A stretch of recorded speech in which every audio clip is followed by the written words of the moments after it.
program. So I hand over to Ms. Josephine Ajakum, who is the Director of Communication of the branch, and Mr. Ampim Dako, our Colomos chapter member, to take over from here. Thank you very much.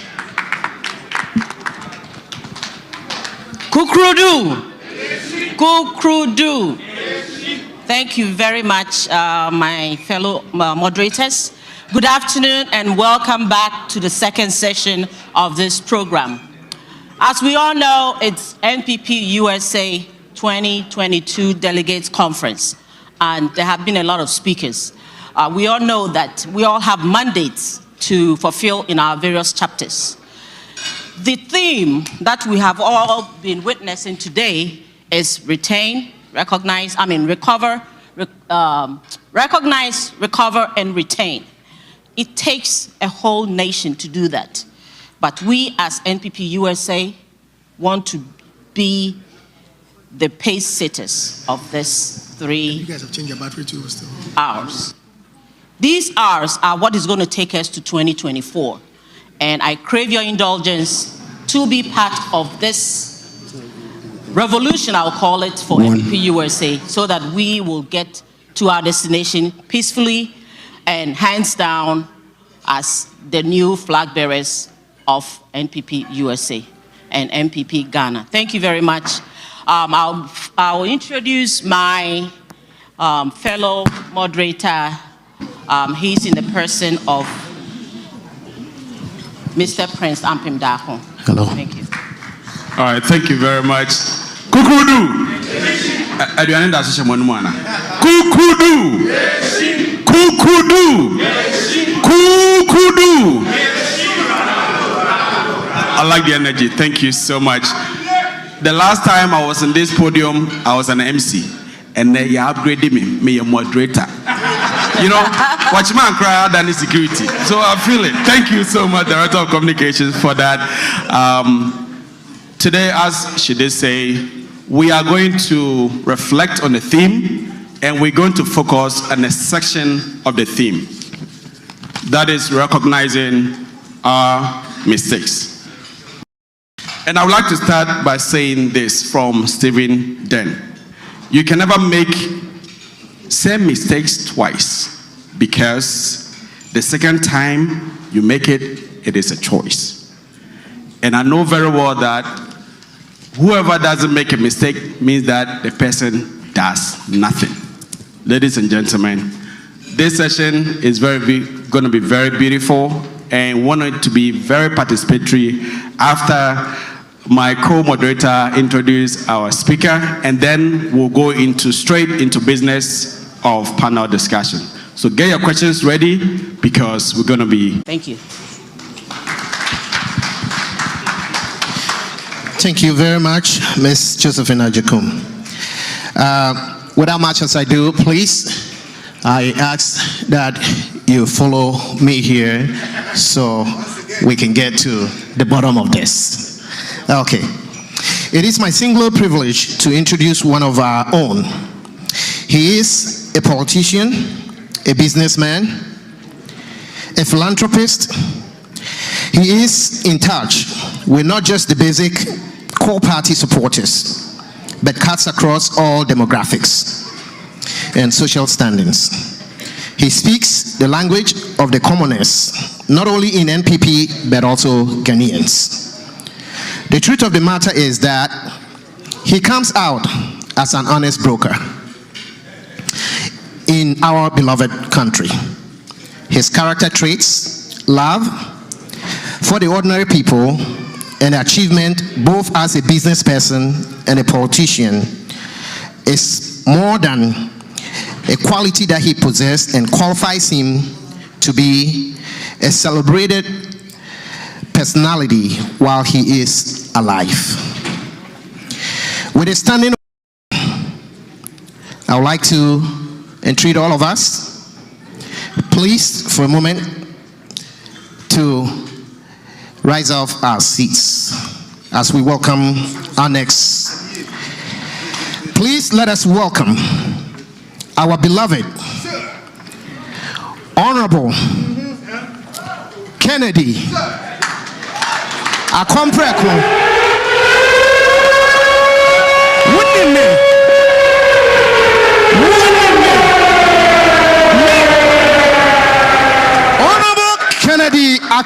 Nyako Ajapon, the Member of Parliament for Asin Central. Make sure say more NPP for Muina, make sure baku. Mushariamba people. Please let us welcome our Honorable Kennedy Ajapon.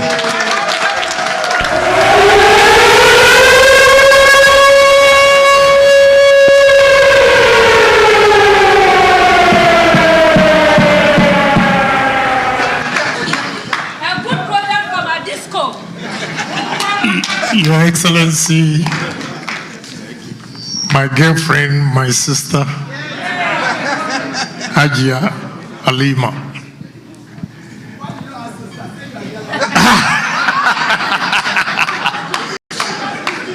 I don't want to get somebody scared.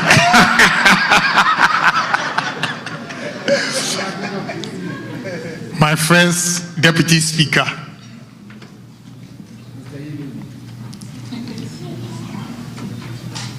fellow members, all protocol observed.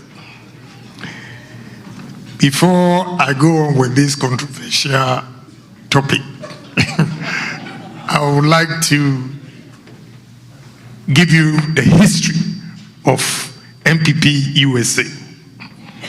And before I do so, I want us to recognize one person, Mr. Watson, if you are here. Please rise up.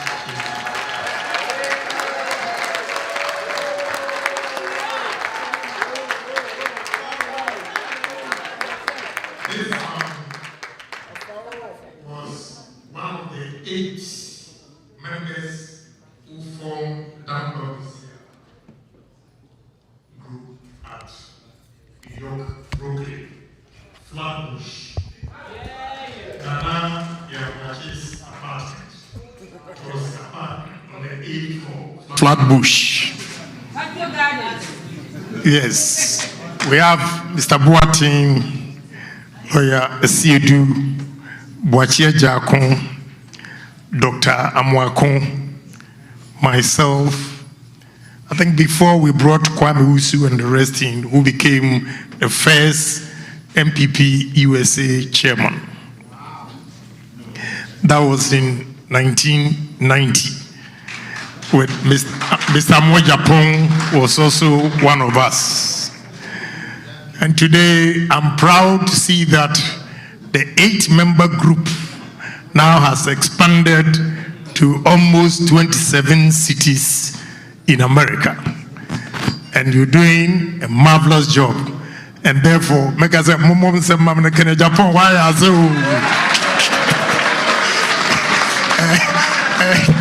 Ohinibina, our constituency, or ex-military officer.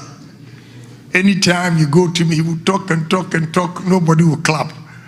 Then he will ask, Ebe, into almost same manana, no I ask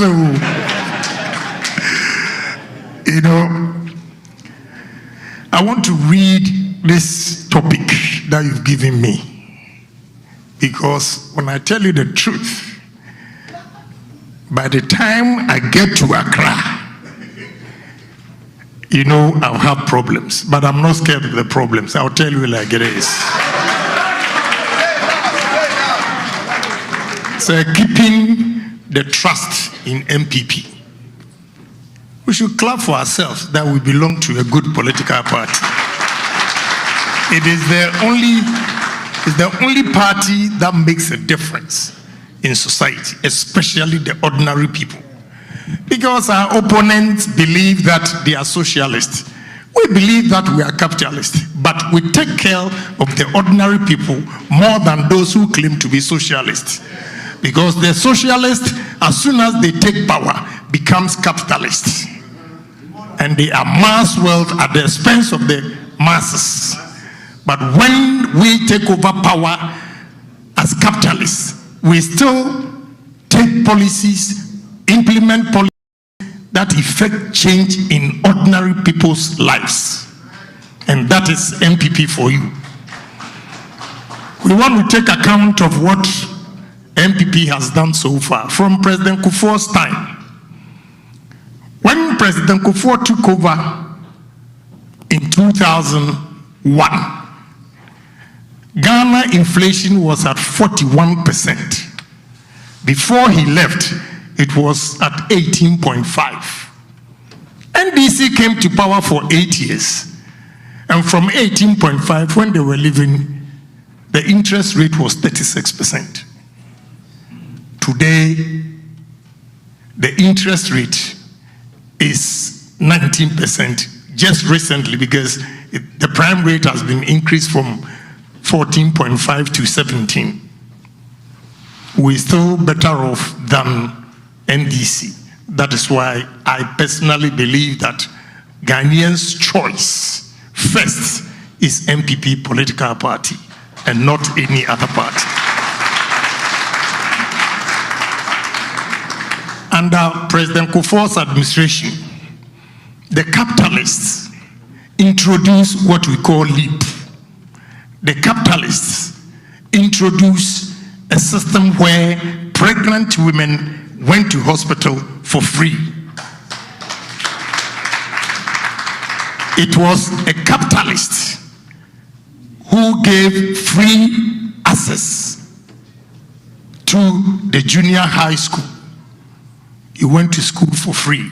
The junior high school was introduced by President Kufuor. Look at the numerous development that was done under President Kufuor.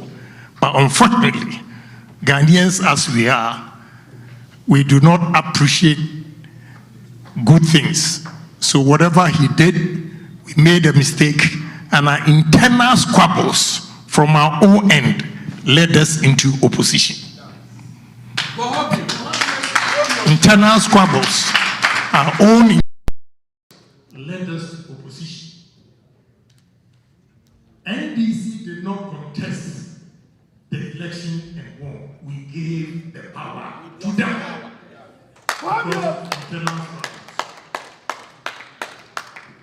President Kufuor has taken over power.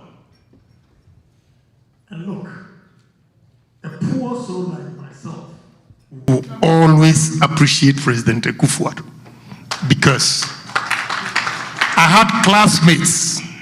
I was the fourth boy in my class in my village. The first three guys couldn't go to secondary school. The first three guys couldn't go to secondary school. If it was a Kufuor's time at that time, these guys would have been medical doctors, lawyers, professionals. But today, when you see them, you feel sorry for them. So I appreciate what President Kufuor has done with these free SHS. That ordinary people, for the first time in my constituency, a girl from my village had 7 A's and a B. 7 A's and a B. It has never happened in the history of my village. But because of the good policy of President Kufuor, this girl is now going to university. Even when she had all these grades, 206 Ghana cedis for registration, she couldn't afford it. So can you imagine, if you can't afford 206 cedis, how would you pay 2,000 to go to school?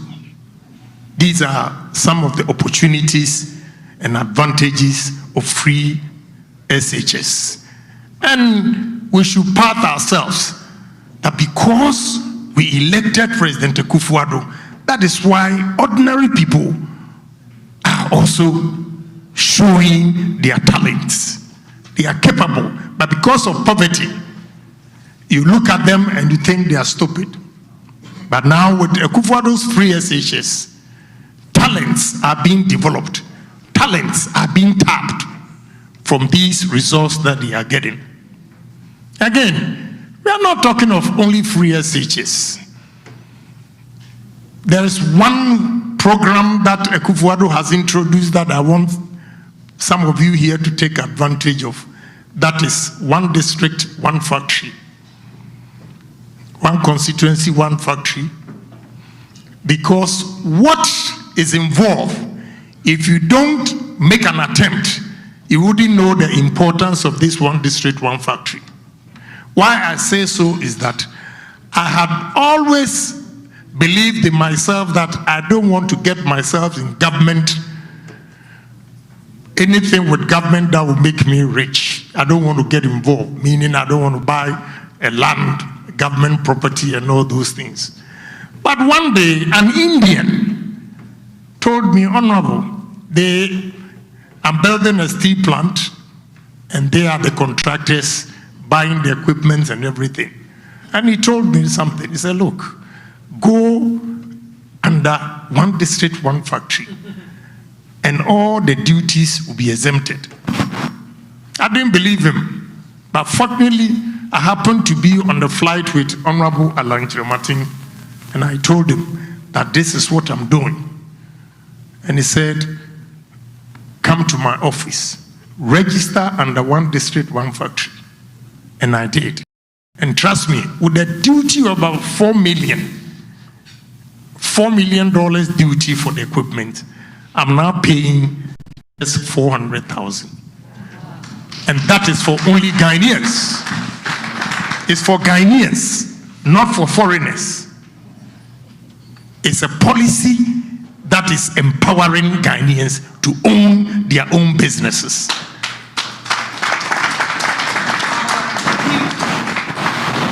And this is going to create jobs. So when you hear one district, one factory, it is not just a joke that we're coming out saying that one district, one factory. I am a witness and I testify for the advantages of the one district, one factory.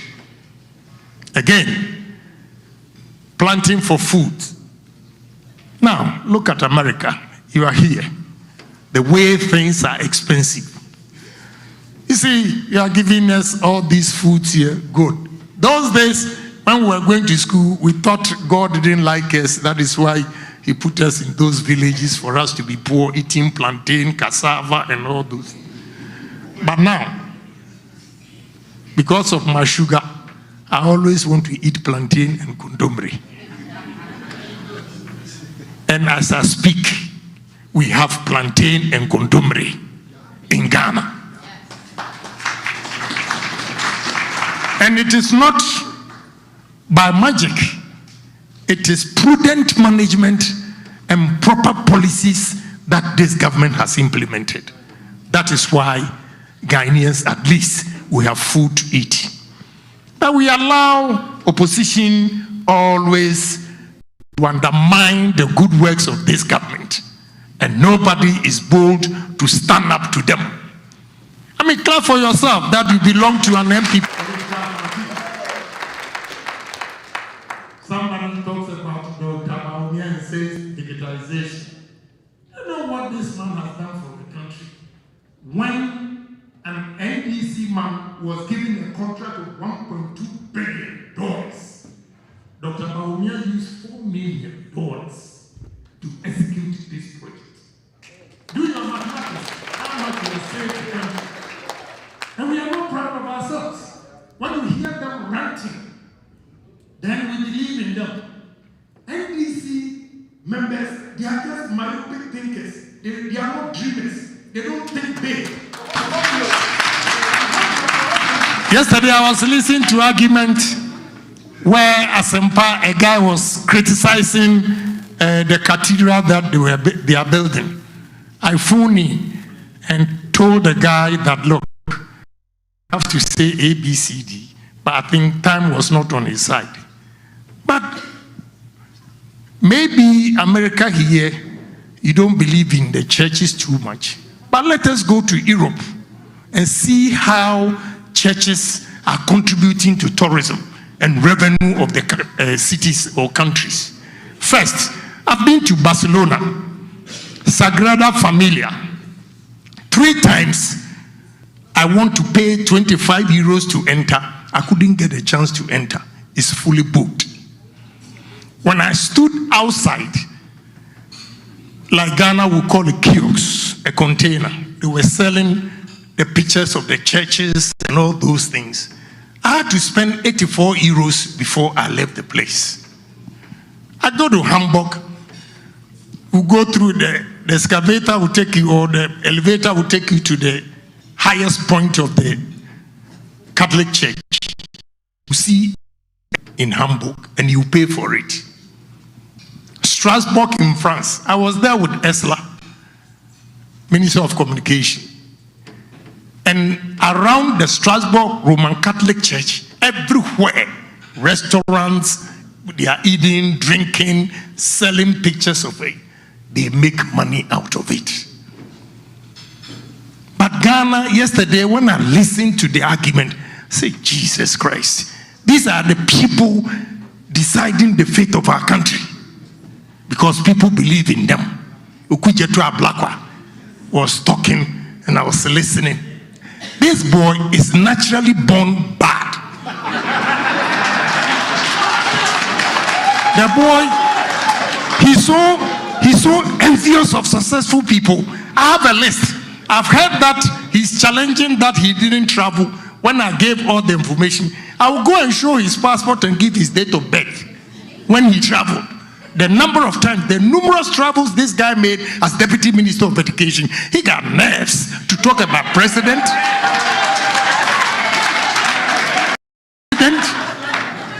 A president who takes, assuming every hour costs $15,000 granted, the man comes home with about $100 million project.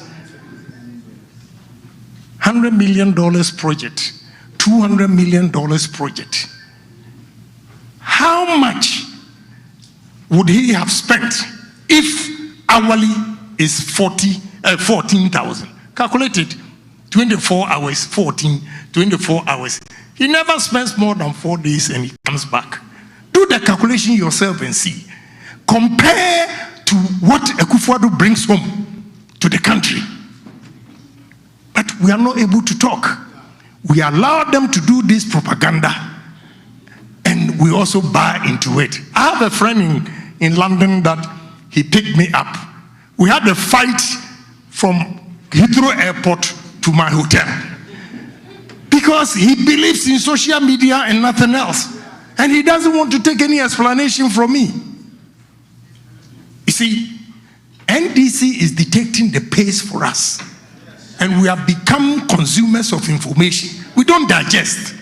You have to digest information and see why this was said, what was said, and when it was said. Then you take a decision yourself. If not, all the good works that we are doing, NPP, it will come to naught. It will come to naught. So I want to assure you, ladies and gentlemen, that you should be a proud member of NPP because we have done marvelously for this country. If not, COVID. From 2017 to 2019, NDC, and we are talking of Mahama, give Mahama to me one-on-one and let's see in the debates. I'll floor him in a second. Mahama takes us to, and within a year, Kenoforiata takes us back. Under Mahama, the harsh conditions given to us because he took us to IMF, we could not employ. Military was frozen, police, fire service, teachers, nurses were not paid. Because of the good policy of Akufo-Addo through Kenoforiata, we were able to win ourselves from IMF. And we are masters of our own destiny, deciding the fate of our youth by giving them employment. At least we have about 47,000 young men and women in the security forces. And we will continue to employ them. Under NDC, they couldn't. And we are not happy with all these things. You are here, you panic. That, oh, Ghana, maybe I'm aware at Momuko Jumua, grocery. Rubber bag, Yadishim Kramituya $1, speaker for 2 trip. Yakwa Bekan was grocery shop. Rubber. Then you have to I'm used to the old system. But things have change. And the way President Akufo-Addo managed the COVID in Ghana, look at the number of people that died in this country. America, with all their sophistication, what happened to them? But Akufo-Addo, President Akufo-Addo, and his team were able to manage the COVID in such a way that, look at the number of people that died.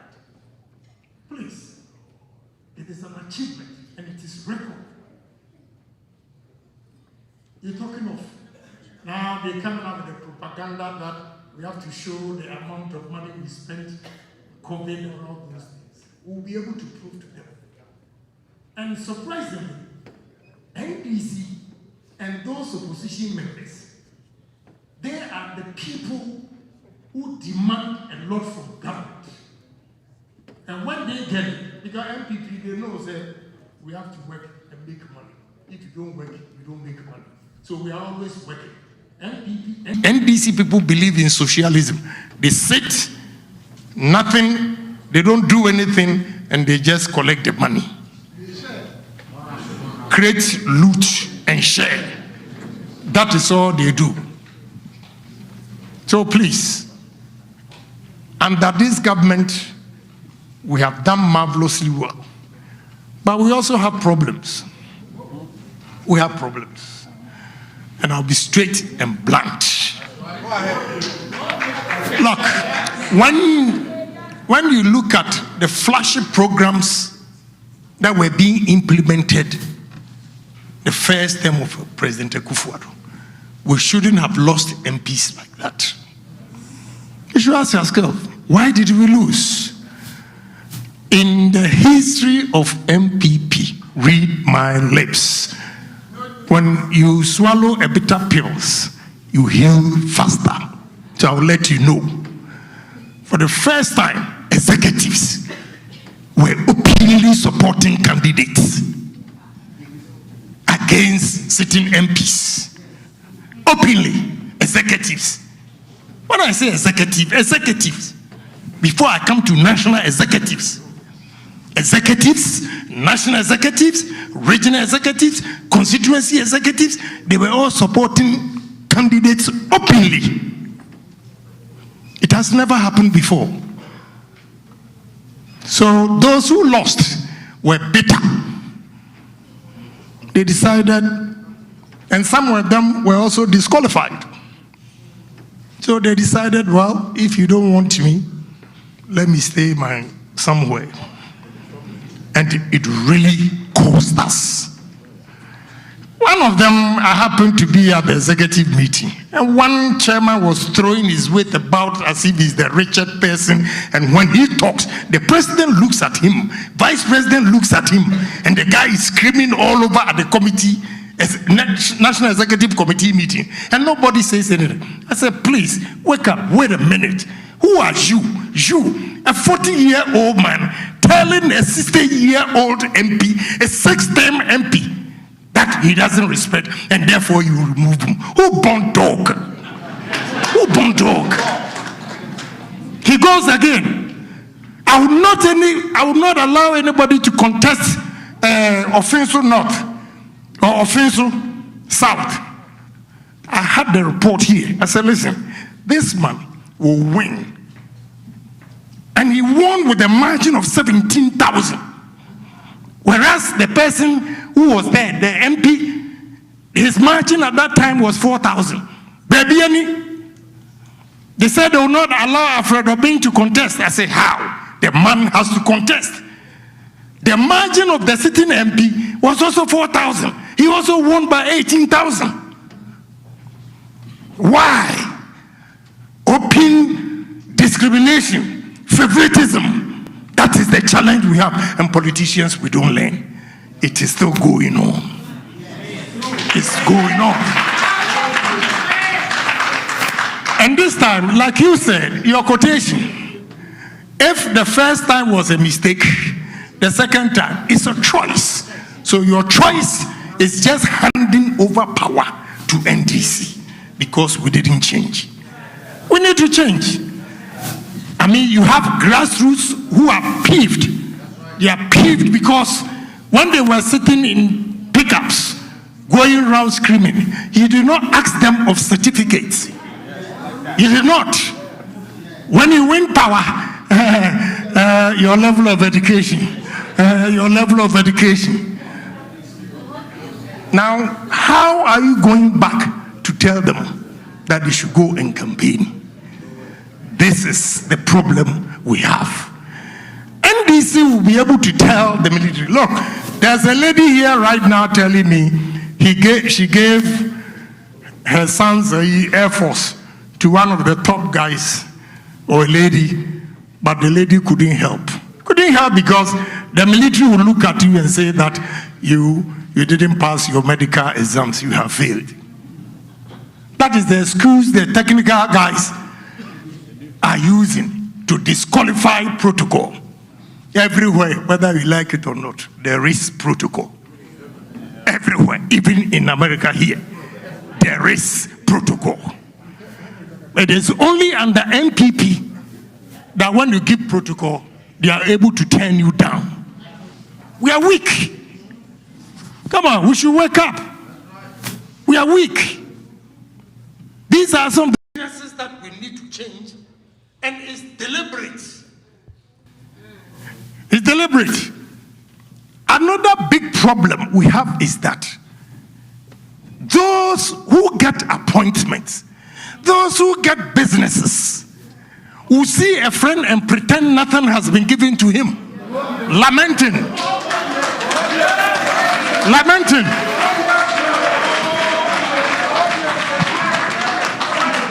They have the contracts, they have the positions, but they will come and tell you, my philosophy is that if you tell Mr. A, who has not gotten anything, that at least I have something, it gives him hope that maybe tomorrow will be his thing. But if you go and pretend that nothing has been happening, and the way they will say it, they destroy the party more. The very people who have gained go out there and lament as if nothing has been done to them. Such ungratefulness is also not helping our party. Then you should have a godfather before you get appointment in the party. Godfather. And those of us who don't have godfather, then, yes, you should have godfather before you get appointment in the party. That is also a problem. We need to reward hard work. We need to reward hard work. We need to identify people who sacrifice their life to make it possible for NPP to come to power.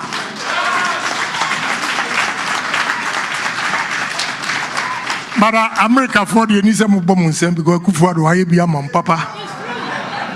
America for why be a mamu. When the chairman was speaking, I said, where the American plan? I disagree with him. May you say, oh, don't go and say that. Look, the pictures you show here, they are not enough. Americans who has appointment under Kufuad's government, you have 41. 41.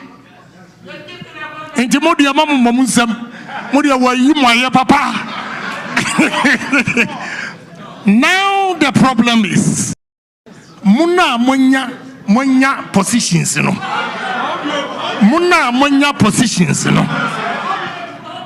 Take care of people who have not gotten anything.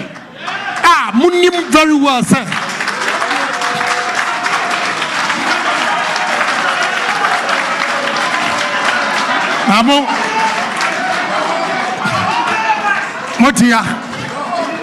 Motia majiji appointment we nyina obaya memeka o me wa na obaya afre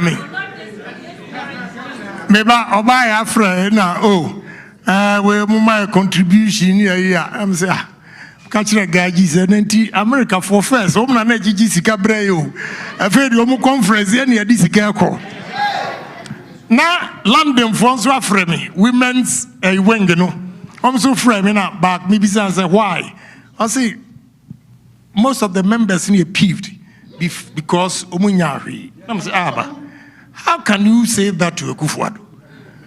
US and UK appointment among any because Munya no Mudia Mumunya no Maya Muye Mushamoyre no ma Mon kanchira me say mo amonya appointment no. How many of you and a mo ko campaign no of ya mo de mo maka ho na eko? How many? How many?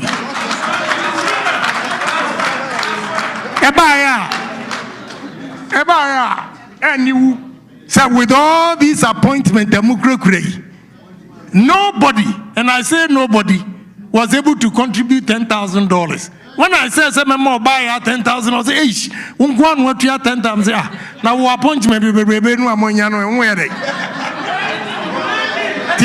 Now I'm afraid. My friend, my chief executive, Mr. Cratch, who now Houston, we are part of NPP Usa, and also 10,000. Mon can check me say more maji appoint. Oh, what you are contribution yourself, Fabra. There's something I'm budget.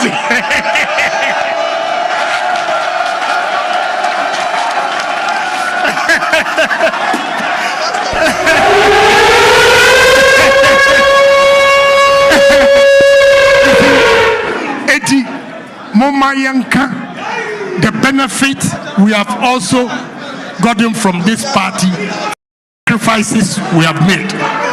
Mpp said, Akufo-Addo has honored a lot of you for your hard work.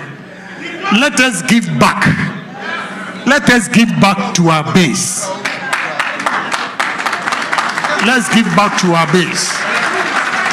Because it was through NPP USA. And Deputy. Mpp said, we've made some mistakes, but overall, our performance supersedes the mistakes that we've made. Mpp said, it's still a good party that we don't have to be discouraged. We have to continue to support. And it's you today, it's me tomorrow. Definitely, it's going to be your turn. Don't give up. And in life, if you give up, you have failed. So we don't have to give up. You should wake up to a hope. You wake up in the morning, there is hope that once you have life, you're going to make it. And once you belong to NPP party, at least if you don't get financial benefit from you, today you have peace of mind because those of you here, every 4 a.m. phone call before Akufo-Addo came, oh sister no more, woman no pe member, woman ding, eba you woman juma no, woman ko wuya, eba oh bra, and a Grace school fees, you know, sister, and John school fees, you know, and through Akufo-Addo, you don't hear all these things.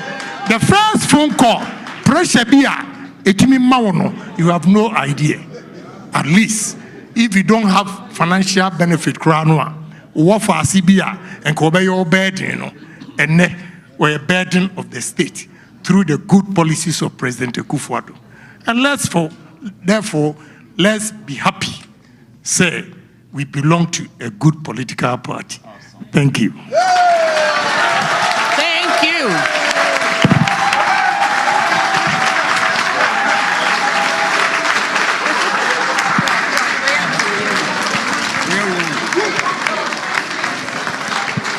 Let's give Honorable a big hand of applause again. Yeah. That was a very, very powerful message. And it goes for you and you and you. And we all understand what he's saying. I think that in as much as we have contributed in our various chapters, if there are government appointees among us, we may have to set up a little fund that will be collecting something in. Because when we wait till there is a program or there's something going on and you call and ask somebody for $1,000 and now $2,000, so if we start putting something small down in those coffers, when come another function and they call us, there is an NPP Usa appointees small club somewhere that we can pick out of that and help out. Thank you. So our next on the program is our sessions. We're going to have some Q&A sessions that members here will have the opportunity to ask questions from the panel, and then we're going to have Q&As and panel discussions. So I'll hand over to my moderator here, Prince, to call on the members of the discussion. Thank you very much. And if we never Mpp Usa endowment fund, right? Is it true? Right, it's doable. And we trust in our appointees, just as we keep in the trust in NPP.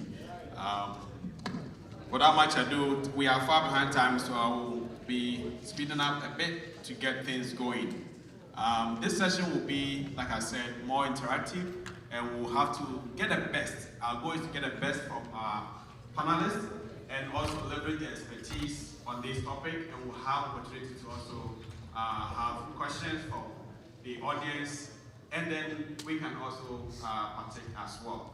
So to do that, first on my list, is the ladies first, right? So I have Ms. Napaga Tia Sulemana. She is the coordinator, Government Special Development Initiative. Ladies and gentlemen, can you give her a round of applause as she takes a seat, please? Thank you so much. So wonderful. Oh, I'll go here.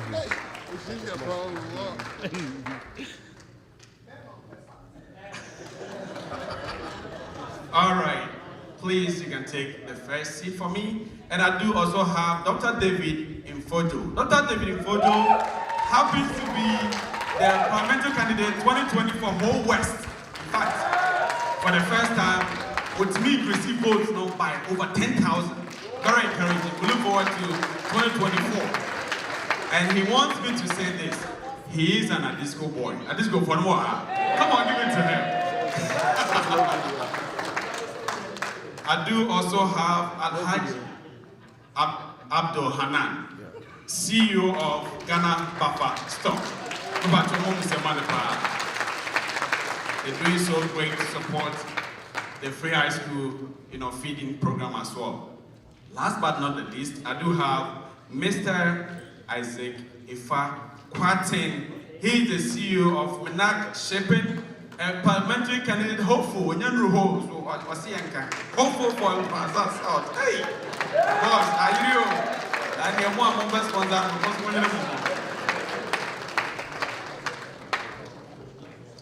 Please take the seat on that far end.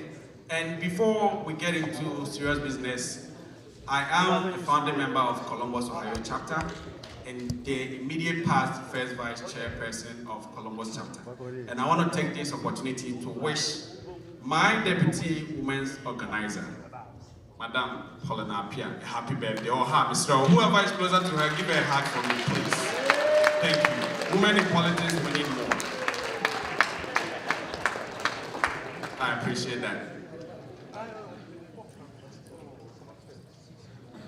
All right, just like I said, the goals, we want to make it so nicely. So we'll keep the ball rolling, and then the Q&A session will follow through.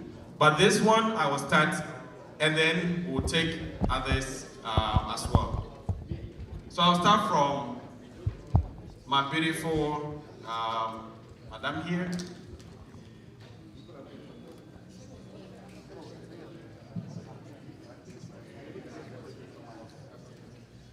So we've had many dignitaries talking about keeping the trust in NPP, and we are focusing on recognizing our mistake.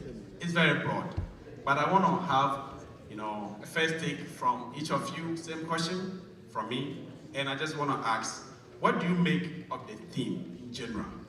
Keeping the trust in NPP, recognizing our mistakes. I'll start from you.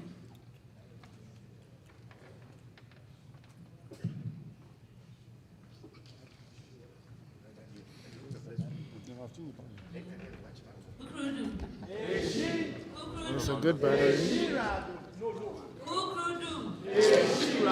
Oh, okay. Considering the theme we have chosen for today, I think it's the best theme for the time. It's the best theme for the time.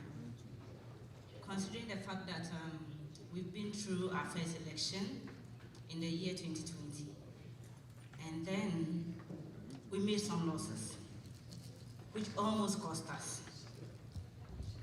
It's now time to sit and reflect on how those losses came about and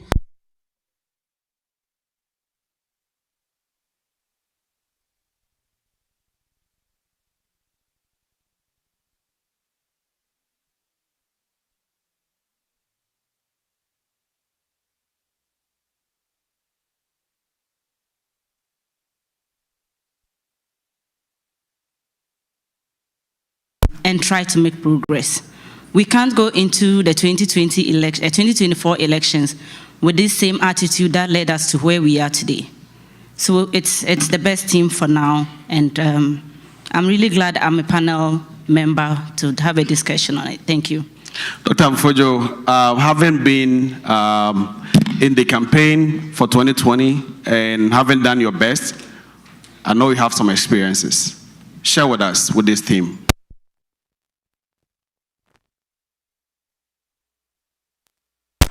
Yeah, lots of mistakes were made in the 2020 campaign. And even right now, from the constituency level to the regional level, like Honorable Senior Santa said, we are still making the same type of mistakes. My experience is that if we don't tackle these mistakes, the faith will be broken. We may go back to opposition. And I'm going to go micro level because Honorable went to macro. Now, Honorable will send 10,000 to every constituency. But that money, nobody follows how that money is used. Parliamentary candidate will get logistics. Nobody follows what the parliamentary candidate does with the money. Money comes to the constituency account, or logistics come. Nobody follows. So those are the type of mistakes that is also costing us. So we have to be able to fix that. Even buying of the forms. 4 candidates sent money to buy forms for the grassroots. Only 1 form was bought per person. What happened to the rest of the money? Nobody knows. So we have to recognize that mistake, fix it, come together, and break the 8. Thank you. Thank you very much. Thank you very much. Honorable Haji Hanan, what could we have done better? We made a lot of inroads, but along the lines, there were 1,001 mistakes, and we are trying to make amends. What could we have done better? Thank you very much. I can specifically speak for the 5 regions of the North. In the last election, I was all over in every constituency of the 5 regions of the North. Personally, I have made a number of donations. What was so unique about my donation was 5 motorbikes each to every parliamentary candidate in the 5 regions of the North, namely Upper East,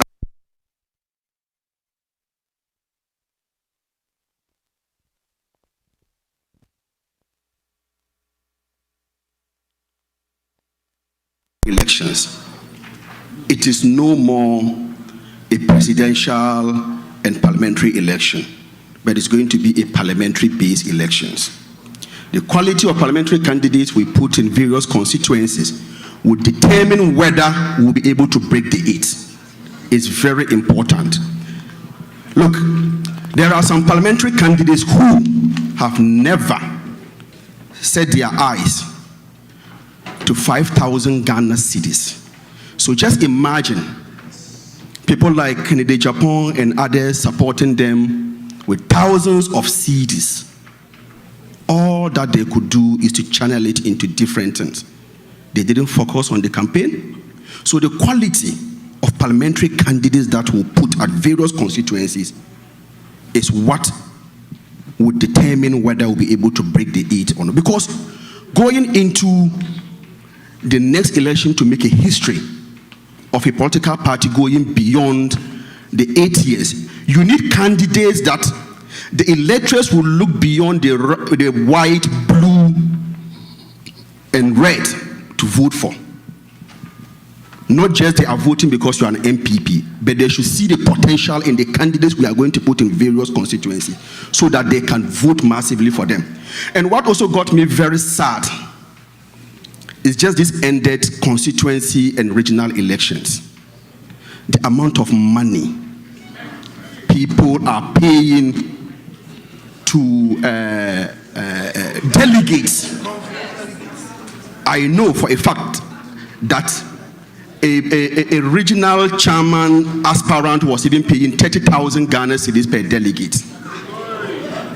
So then I asked myself, in the last election, 2020 election, where were they? There's all these monies. In my own region, Upper East region, one of the poorest regions in Ghana, I was the only government appointee going around in the region prior to the elections. But today, just these ended regional elections, you can see monies flying, favorite candidate. People can sponsor internal election. Meanwhile, the external one that will sustain our power, they are nowhere to be found. So I think it's very important we look at it and make the 2024 elections a parliamentary-based elections. Thank you. Thank you very much. Thank you very much. This is really, really powerful. What are we saying as NPP USA?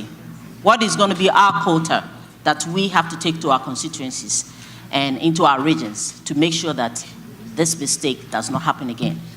Okay, Mr. Hwating, you are coming from the grassroots. What is the talk of the town? What is on the ground? What are the grassroots saying, and what do they want from the top? Thank you very much for your question. First of all, keeping the trust in NPP is the only option we have.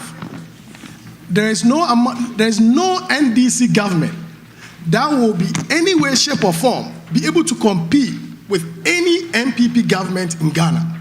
So before we leave here, let us all fully understand that point, that it's NPP Ghana, NPP Ghana, NPP Ghana alone. Once we understand that, then when we are going to war, we know that victory is already on our side. On the grassroots, one of the major things that you hear once you talk to the people is that Minyahari. Every polling station you go to, every executive you speak to, Mide Minyahari. And so I go on and ask them, aren't you getting some stipends? Aren't you getting little things here and there? And it looks like they are saying Minyahari. And so this is what I think we can do to fix that. The government has a program that covers the whole nation. So let's say government is making roads. It covers everybody. Free SHS covers everybody. However, the party has to have a program which is very constituency specific. So let me take Kranza South, for example. 75% of the population are farmers. They can't afford fertilizers. They can't afford weedicides. But we expect them to be able to be the breadbasket of the nation. So what can we do? We as a party need to develop a program. So for example, let's say we buy tractors. And we say, if you rent a tractor, it's 200 cedis to plow an acre. We, the party, are going to give you a tractor that is going to plow for you at, let's say, 100 Ghana cedis. We're going to use that 100 Ghana cedis to buy fuel and then keep some also to maintain the tractor. Once we do that, we begin to see that if NPP farmers or NPP farms are being plowed, guess what? If I speak to my NDC brother and he sees a change in my farm, my production has gone up, guess what? It's easy to bring him over. And so I think that is what I think we can do to solve that. Thank you very much. Thank you very much. In as much as we want our constituencies to enjoy what is going on, we as individuals will have to also explain to them that there are opportunities that comes to us that they are across the board, but they are very intangible. There are some opportunities that everybody is enjoying that you cannot put your finger on. There are some opportunities that our family members are enjoying that they don't even know that it exists. Minyashwe no.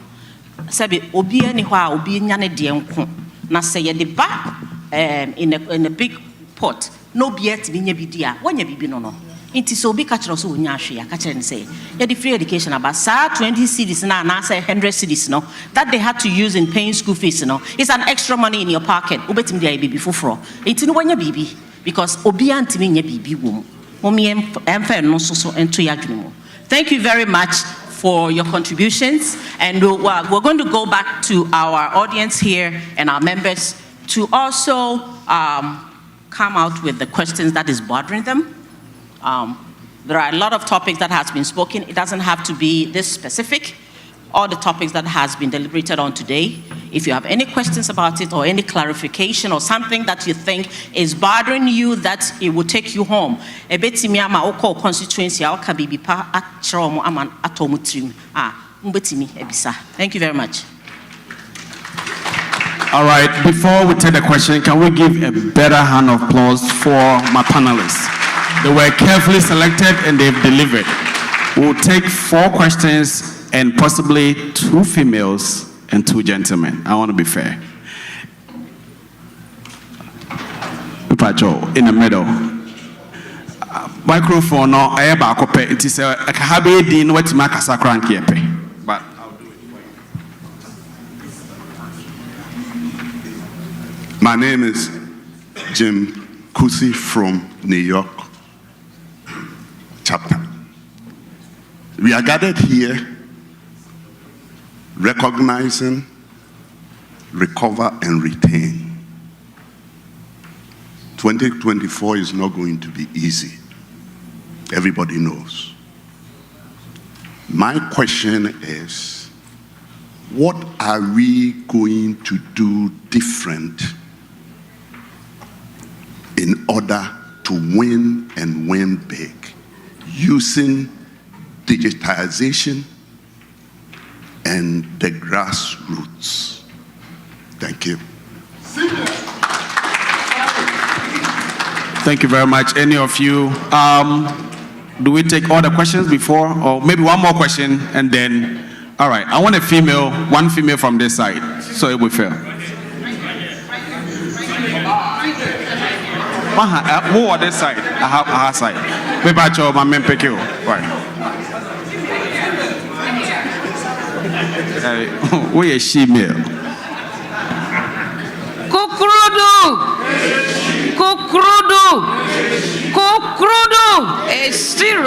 Rado. My concern is about us voting. What are you going to do to help us to vote? Thank you.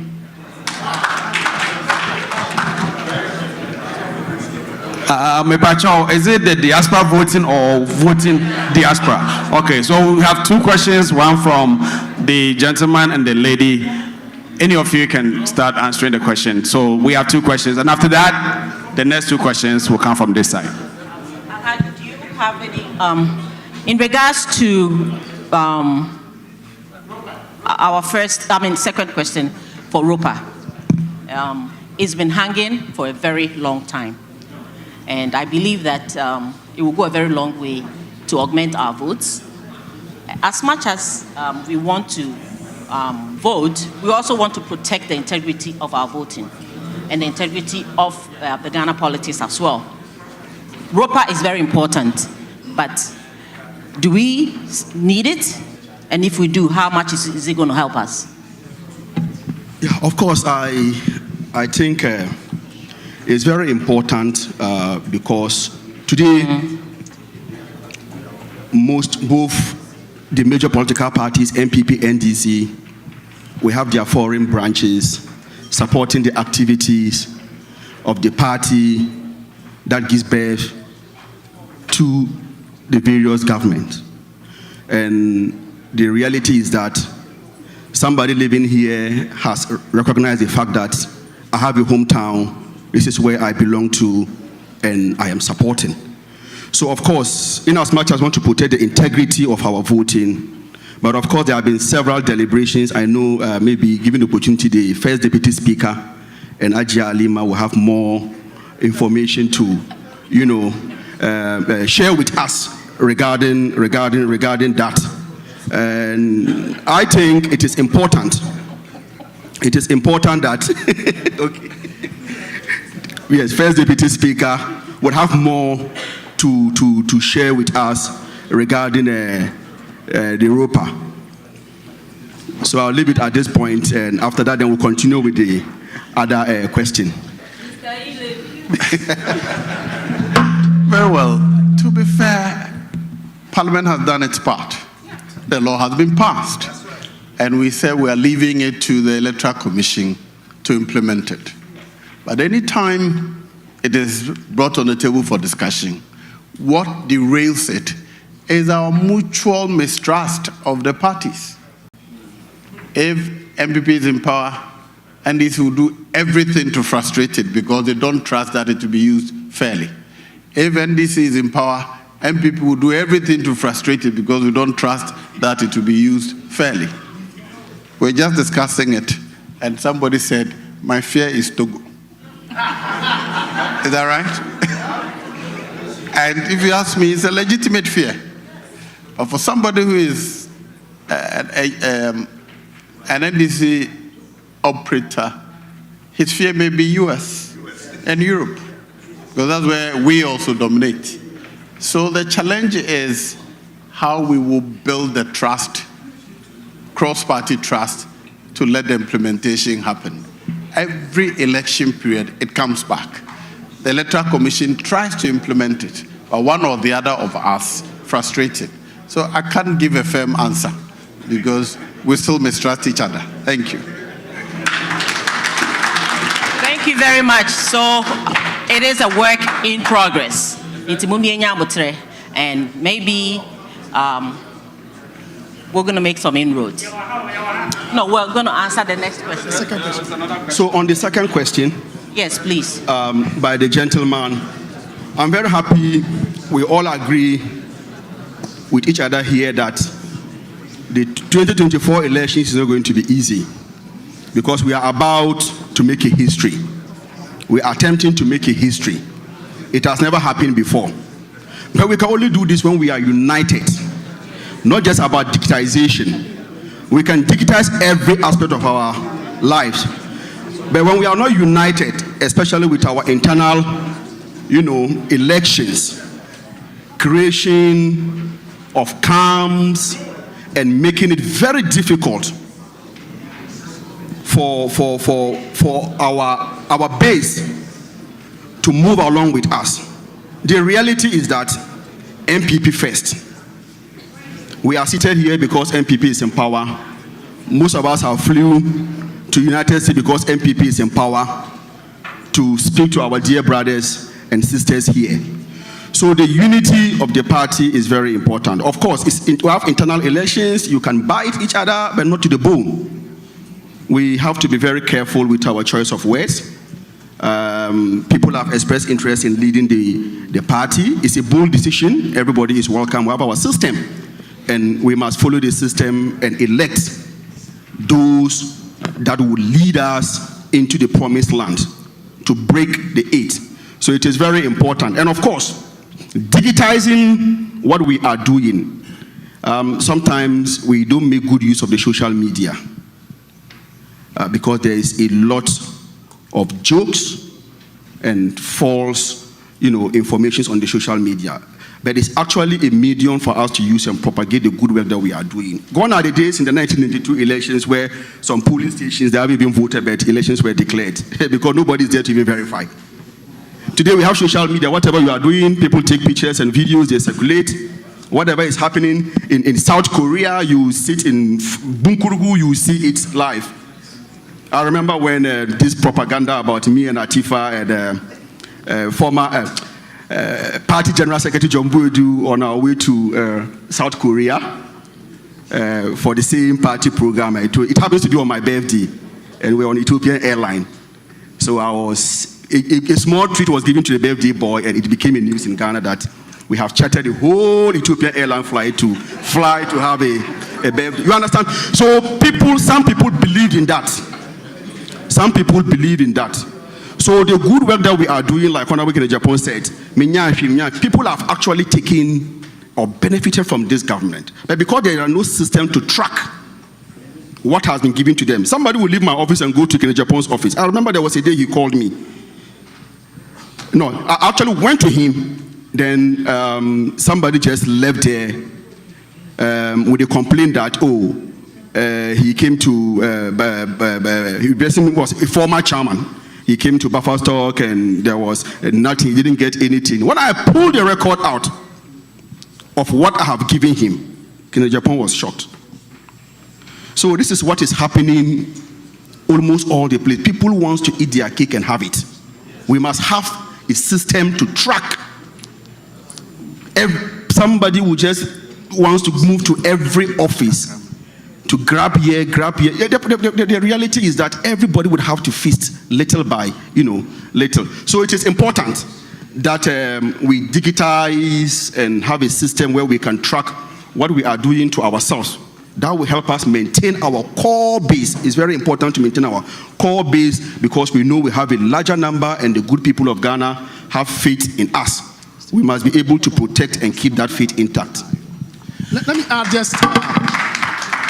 just a little bit to the question, to what my brother has shared.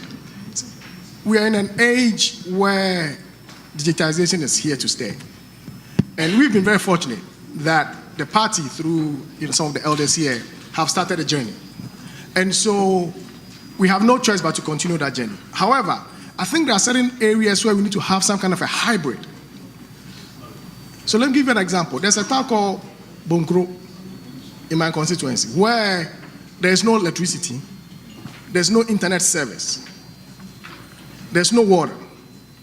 And so if you come from such a place, right, and you live there now, and digitization is coming that way, it's a challenge. However, if we can provide some kind of a small solar system, very small ones they put on their roofs, they can use that to listen to the radio.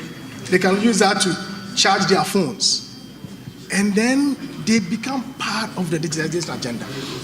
And so we have no choice but to get there. And I know that major strides have been taken. And I'm pretty sure that very soon, most places will get online just like we are here. Thank you so much. We have two more questions. And I did say that it's going to be brief. I have 6 minutes to wrap this up. And I have 2 questions. It has to be short and straightforward. Please. I'll have a lady and a gentleman. I'll take a lady from this pile and then gentleman from this pile. Obapa Kasa.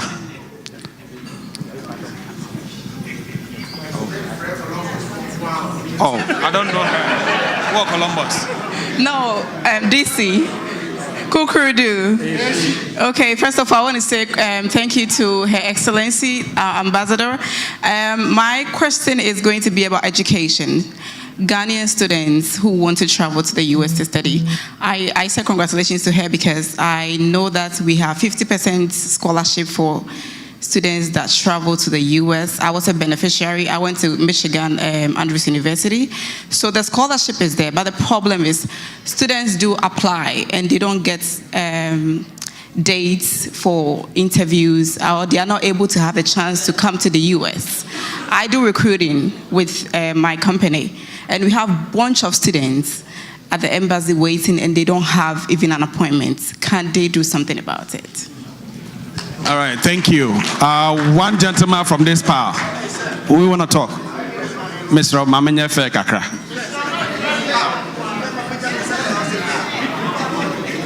Quickly. Yeah, my question is, how do we protect our elected officials? How do we protect our people that we put up there? They also need protection. You see, we send them over there and we bring them down. We talk outside the family to other people. So how do we protect them? You should know. Sometimes it's so heartening that you hear somebody from outside who never pay a dues, a dime for the party. You can say, when you are elected, you shouldn't help your family. And they had so. But you hear maybe a cousin so happy talking about this contract. Now, what you do now, we are that. And I hate your chest. So, one more side, can say, not me.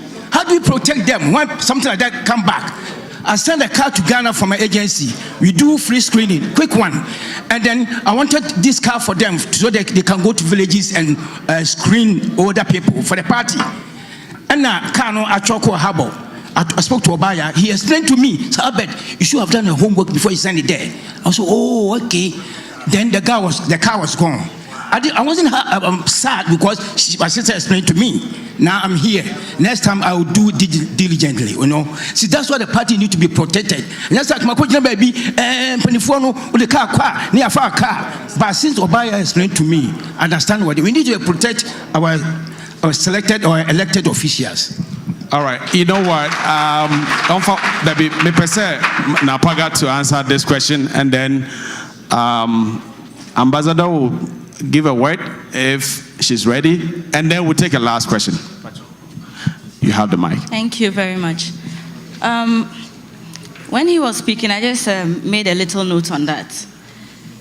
When we speak about protecting our electoral officials, are we talking about making sure that they stay in power beyond the 4 years, or are we talking about the attacks? With the attacks, I think that we need to build a more solid communication system. We need a very solid communication system. Sometimes when something bad is happening within the NPP, we are the first to go on social media and break it out. You go on social media, there's an NPP person who is in trouble. I'll give you a good example. Very recently, we had the issue of Sir John's will on social media. I mean, if you go on Facebook, for example, you would see the number of NPP people who had put it up there and they were happily sharing and blasting. That was an internal issue. In as much as possible, you might.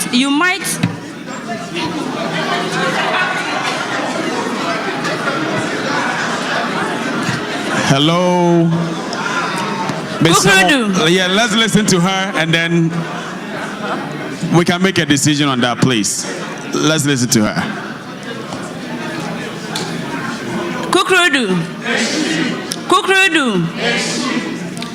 In as much as possible, you might not be happy with whatever was going on out there, but you should always put it at the back of your mind that my government, right or wrong. My government, right or wrong. If you go out there, first of all, so the whole thing is, when such a thing is happening, as an NPP member, I would advise that you don't even venture into the whole insulting thing. Because these things that we do today is what is going to hunt us back in 2024 when we go for the elections.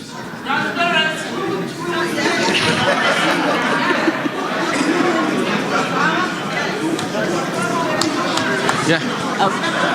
Kukrudu.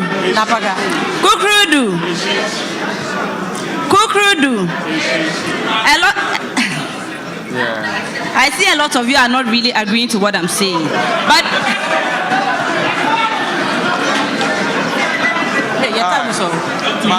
Doc can the rapper and give it to Doc. Why?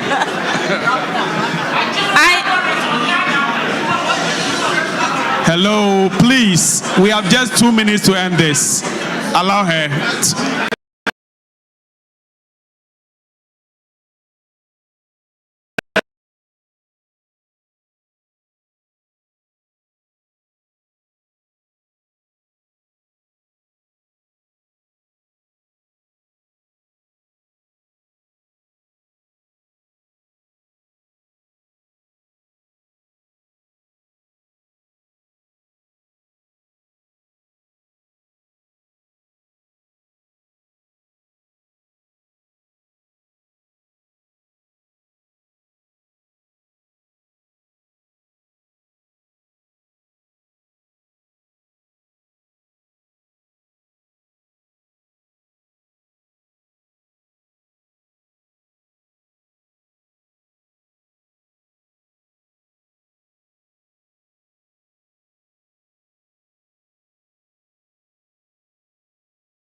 our vote.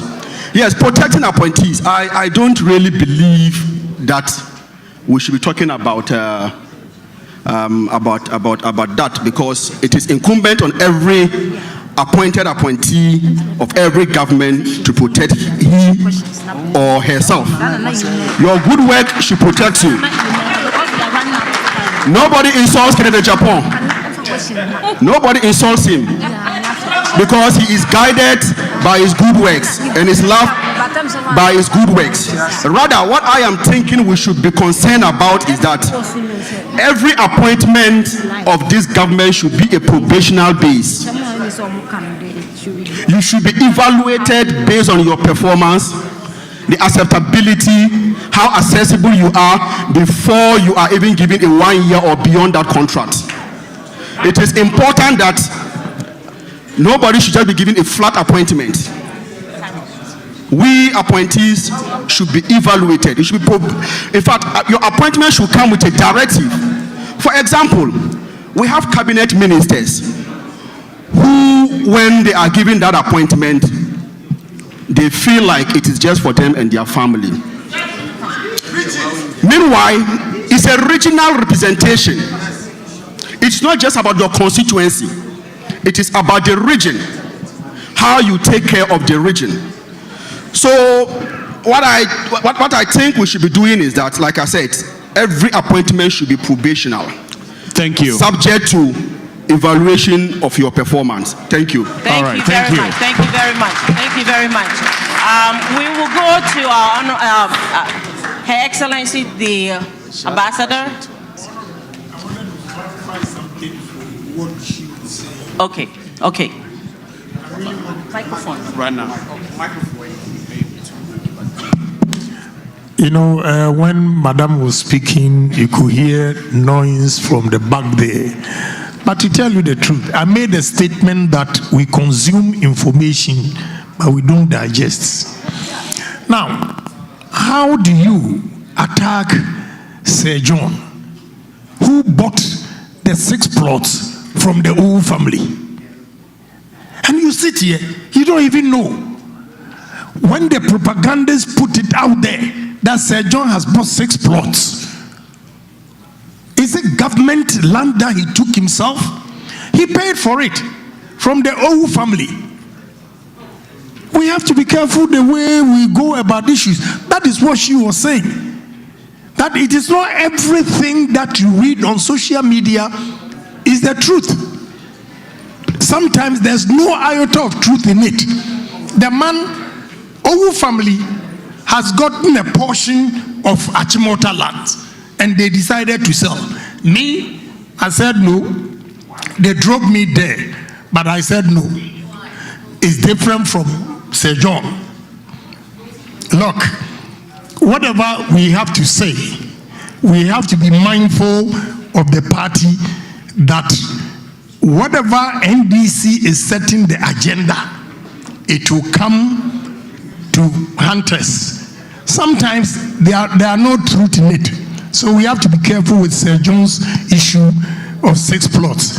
And any day may catch it, when I declare my assets, and yeah, you'll be shocked. Because when I was reading Sir John's, I said, but this is peanuts.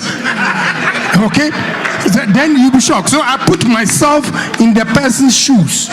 Say, hey, if I'm dead today, this is what is going to happen, even within my own party. So we have to be careful. I think that is the angle she was coming from. It is not everything that we read in social media is the truth. Social media, okumfudumfu. Let's be very mindful what is on the social media, what we consume and what we digest. I'll call on Her Excellency Madam Ambassador to give us an answer to the question the lady asked about the education and the students with scholarships. Please, can we have some? Can travel throughout the country.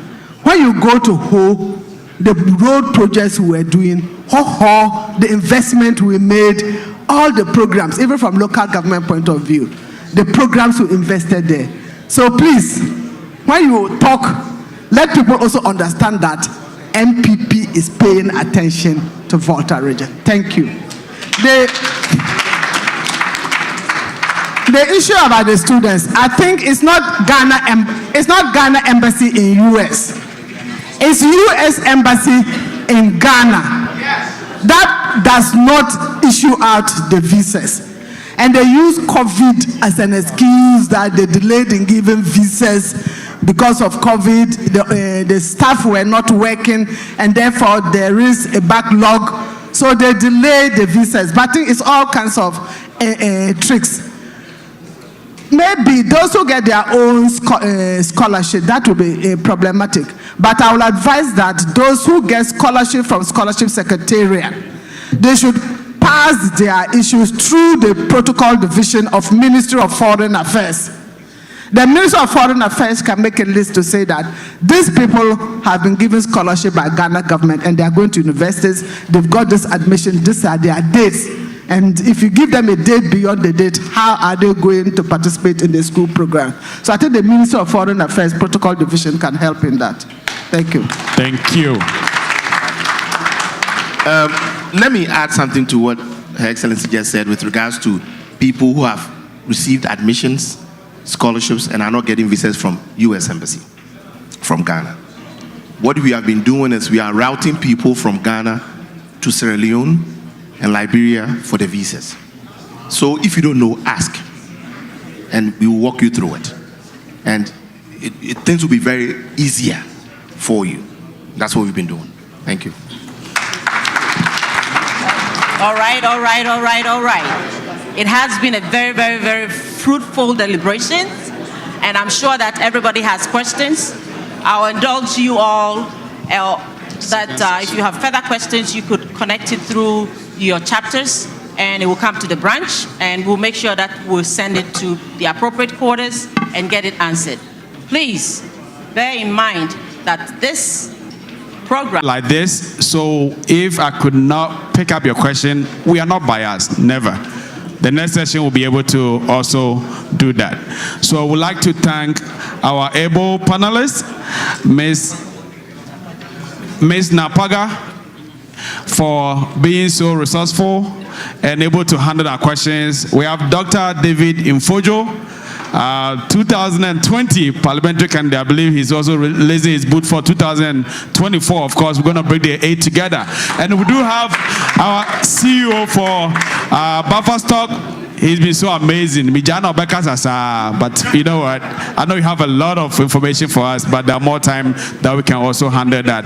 And finally, to Mr. Isaac Kwateng, who is also gearing up for the challenge for 2024. Ladies and gentlemen, it'd be awesome having you listen in and engaging everyone in here present. Shall we give them a beautiful hand of applause as they take their seat?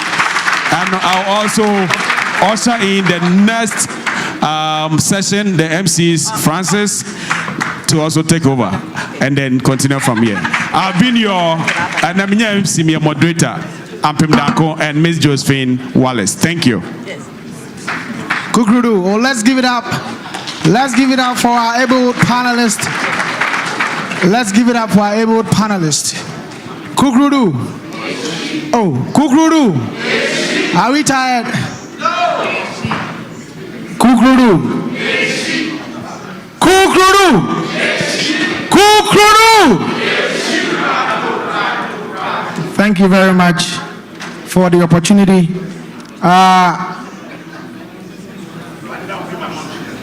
Madam Ambassador, I invited honorables and CEOs from Ghana and all that have gathered. We are going to the next stage of this meeting, which is under the theme, recovering our losses. Recovering our losses. Before we do that, let me take a minute to, it was brought to my attention this morning that one of very prominent Washington, D.C. members, a few years ago, this year passed away, Professor George B.N. Aite. Those that might have been in Washington for a long time This was a man that played very key role in the days of NPP whilst we were in opposition. He passed away this year. And so when you say a prayer, let us say one for his family. NPP is a party of tradition, and many are those that have toiled and labored for the party to be where we are. So Professor George B.N. Aite, who was a Ghanaian economist at American University, passed away this year, a prominent NPP Washington, D.C. member. Let us say a prayer in his memory. We are going to go straight into the next phase of our discussions, which is recovering our losses. Recovering our losses. We all know how this last election went, election 2020. There was a net loss in parliament of about 32 seats. A net loss in parliament of 32 seats. And so the conversation for this theme is going to be centered on how we recover those we lost and do more to gain more. Right? So we have to first recover the 32 seats that we lost and gain more in constituencies that we should never have lost in the first place. So on this note, we are fast behind time. I have my brother Ifa Ameya, who is going to be my co-MC. Kakape. Yes, Honorable Kakape. We're not going to waste much time. We're going to invite the next speaker. The next speaker. He is no ordinary man, but the first Deputy Speaker of Parliament. He is the man.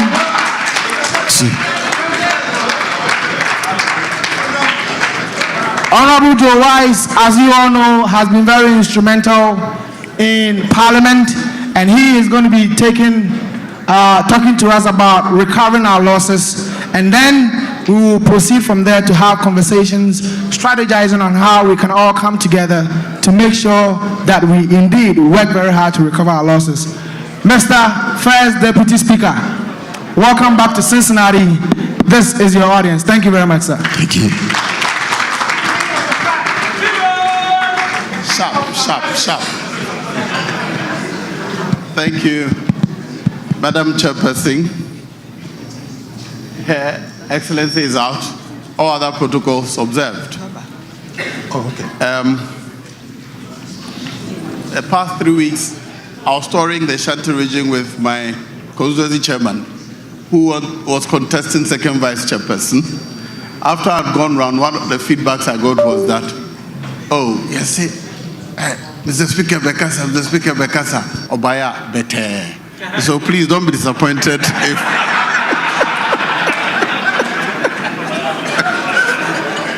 don't be disappointed if you compare me with Honorable Kennedy Japan.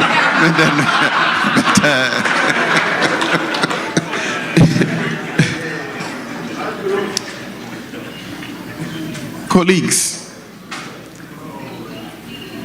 our responsibility here for a political party is to win power. Every other thing is a failure. Whatever you do, if you do not win power, you're failed. Because political parties are set up to win power, period. Now, Ken has spoken about what I call the internal customers, the party people, those who are doing the work and those who expect that once we win power, they will benefit in one way or the other. Those are largely the people we move around with. You refer to those who are sitting at the buckets of the pickups going around with us. I want to talk about the rest of the country.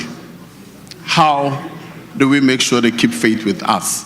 How do we take them along? How do they retain the trust they have in us and give us?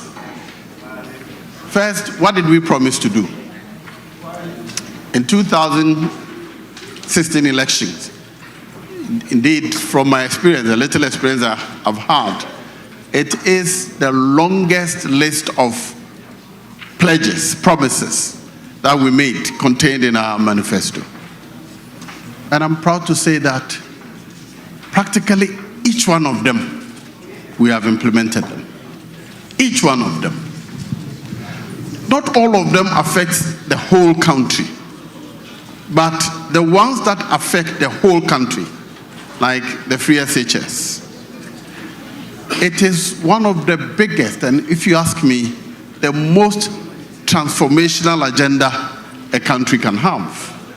Because what do we want? What do we hope to gain? Improve the human resource.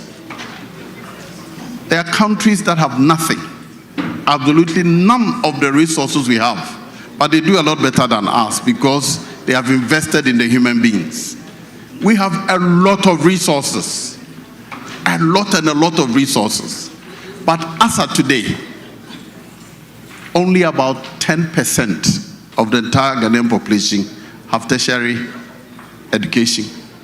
Only about 10%. So, we have large resources, but very lowly trained human resource.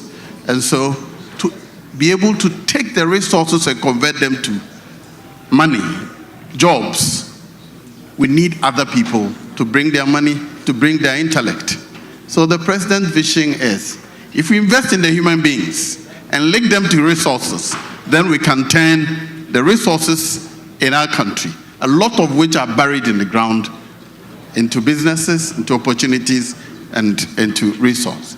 So all of the programs we planned, if you talk about one village, one dam, many people think that we're talking about building hydropower dams. No, we're talking about building reserves, water reserves, so that you can use it to irrigate in areas where rainfall is about 3 months in a year. And I can attest to the number we have constructed across the 3 northern regions in particular.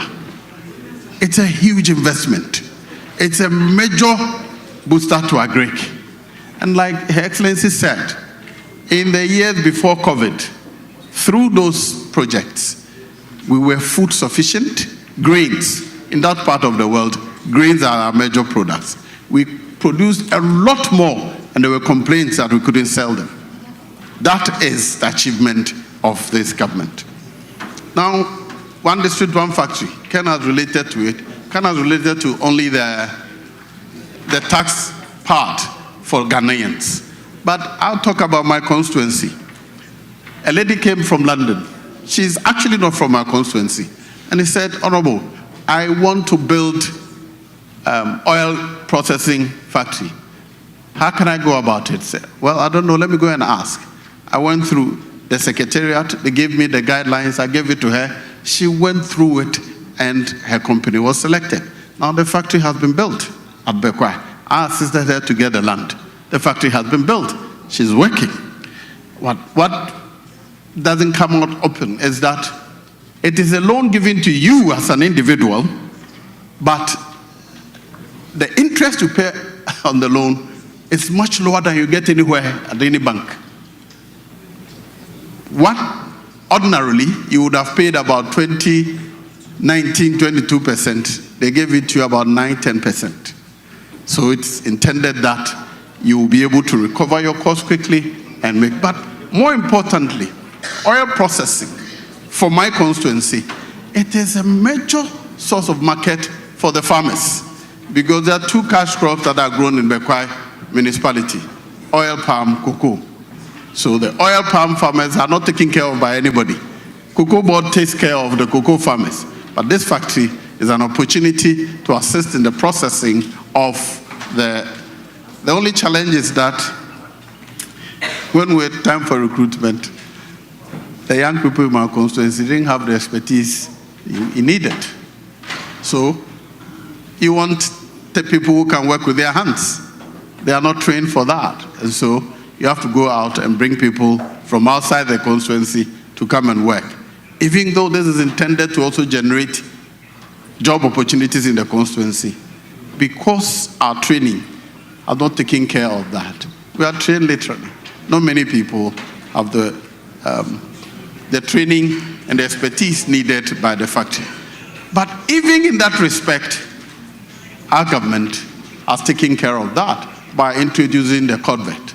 And it is a major booster in training young people with work with their hands. People are seeing the buildings, but I'm seeing the free equipment government is giving to not just schools. In 2020, I had sets of equipment for dressmakers, hairdressers, welders. Government provides them to the workmen free. And the program is what we call Master Craftsman. The master is giving all the equipment. And the master is permitted to train 10 people. And once you're registered under the program, you're paid for training those young people. So you are kind of at a small school. These are the things our government has done to help transform the economy. But are people satisfied? Are people complaining? Yes. Why? How many of us know about this Master Craftsman program? How many people who have taken advantage? I took advantage. I called the Dressmakers Association, gave them the equipment. But because I did it in public, people at Bekwai know about it. But probably if you go beyond Bekwai to my next constituency, not many people will know about it. Worst of it is that for the Dressmakers Association, the equipment was way too much for them. None of them has a shop that is 1/10 of this room. So if you put the electric sewing machine there, for the Master Craftsman, you're provided with an electric machine, you're provided with what they call the interlock machine, you're provided with an iron, you're provided everything to do with like an industrial setup. None of them has space to put the equipment that we have given to them in. So the investment is good, we have spent public funds, it's gone to the people, it's intended for the purpose. But the people who have them are not using it for the public to see the good effect. So, how can we make a difference? Elections and voting is about giving people hope. People are happy and they shout because we give them slogans, we give them hope. Once you give them hope and you keep working on the things that interest them, they'll keep voting for you. But we are in the system, or is it in the world today where the electronic media or social media controls the kind of information that goes out. A lot of the time, the things that we read, as John Honorable Kenneth Japon said, is totally different from the reality on the ground. They will create things and put it in your mouth, things you haven't said. I'm sure many of you have noticed recently, there was some bloggers putting out that I have said that if Honorable Adjoa Safo does not appear before the Privileges Committee, we will hold her for contempt. I've not spoken to anybody. I've not mentioned any of those things. But I saw the publication all around. And those publishing, they never bothered to ask me whether what they are publishing is true or not. That is the kind of social media we have today. So don't be just consumers of information. We must analyze them. But we can also and must also take advantage of that to sell a story, to get people to follow us. Unfortunately, those in the media space, people don't know, are created by your political opponents. And they are created for a purpose. Who brought Sir John's will onto the social media? And who can verify that the thing you see in the social media is in fact Sir John's will? But we are discussing it as if indeed it is his will. And people are angry over that. So, social media can give you opportunities. It can also kill all your initiatives and destroy your reputation. Why are people not satisfied? It is because indeed we have not been able to market ourselves as well as we thought. Everything comes down to how much money do you have. Whenever we are discussing what government ought to have done or has done or has not done, we never discuss the sources of revenue. For many of you living here, you can take the source of revenue for granted, because even if you jump over the drain, you pay, and it is taking at source, and such that if you attempt to avoid it, you may lose your freedom. But in our case, if you look at our budget from the time I started understanding budget, the sum total is that we always budget to spend more than we earn. That is why we call budget deficit. And that is only a small portion of the things we want to do. When we plan that in the year, we will do the small portions. The money we will need to do those small portions is bigger than how much money we will get in all taxes. So, sometimes we are not able to do the things we do because we can't generate the revenue. The taxes we have programmed to get do not come. In any case, as soon as the year begins, the cost starts running, but the revenue may not have come. So whether you like it or not, you start the year by borrowing. So whatever you think of e-levy, I've had to argue with so many colleagues living here, not US alone, across board. Whatever you think of e-levy, it is additional revenue to be able to cover the gaps. Even with e-levy, if we got all we had budgeted for, we will still have a gap of about 9%. If we got all the money we had budgeted for under e-levy, we will still would need about 9% borrowing to be able to do the things we plan for the year. So, who is explaining this to the people who will expect to vote for us? That in the end, it comes down to getting money to do the things they want. And when we do the things, who takes credit? How are we able to tell about the Bekwai Hospital to the people of Asimfosu? How are we able to explain to the people of Obuasi that actually the government of Ghana has tarred the entire Bekwai Township roads? So it gives them hope that having finished Bekwai, if I'm at Jakubu, I must have confidence that from here they will come to me. Then people complain about our communication. Indeed, if you ask me, is there anyone who can stay in Accra or Kumasi and talk about the whole country? It is impracticable. But I also believe that every politics is local. We should make sure, if we are going to change the scenario, that the party communicators we appoint are people who are social media savvy and who can also pick information from their constituencies and spread it. Once you put it out there, to go across the country. But we focus on national communication officer or regional communication officer to cover the whole region. They can't. The local challenges in the constituencies, they may never get to know it. So they talk about a central thing the central government does. But when people get to know the things that are done locally, it motivates them to know that once this has been covered, in future, I'm confident, just like Ken said, that if you talk about what you got, it will give another person hope that he will also get. But I intended to jump what are called internal customers. But I think it's also important to understand, and we should emphasize, that the internal customers are major advertising tools.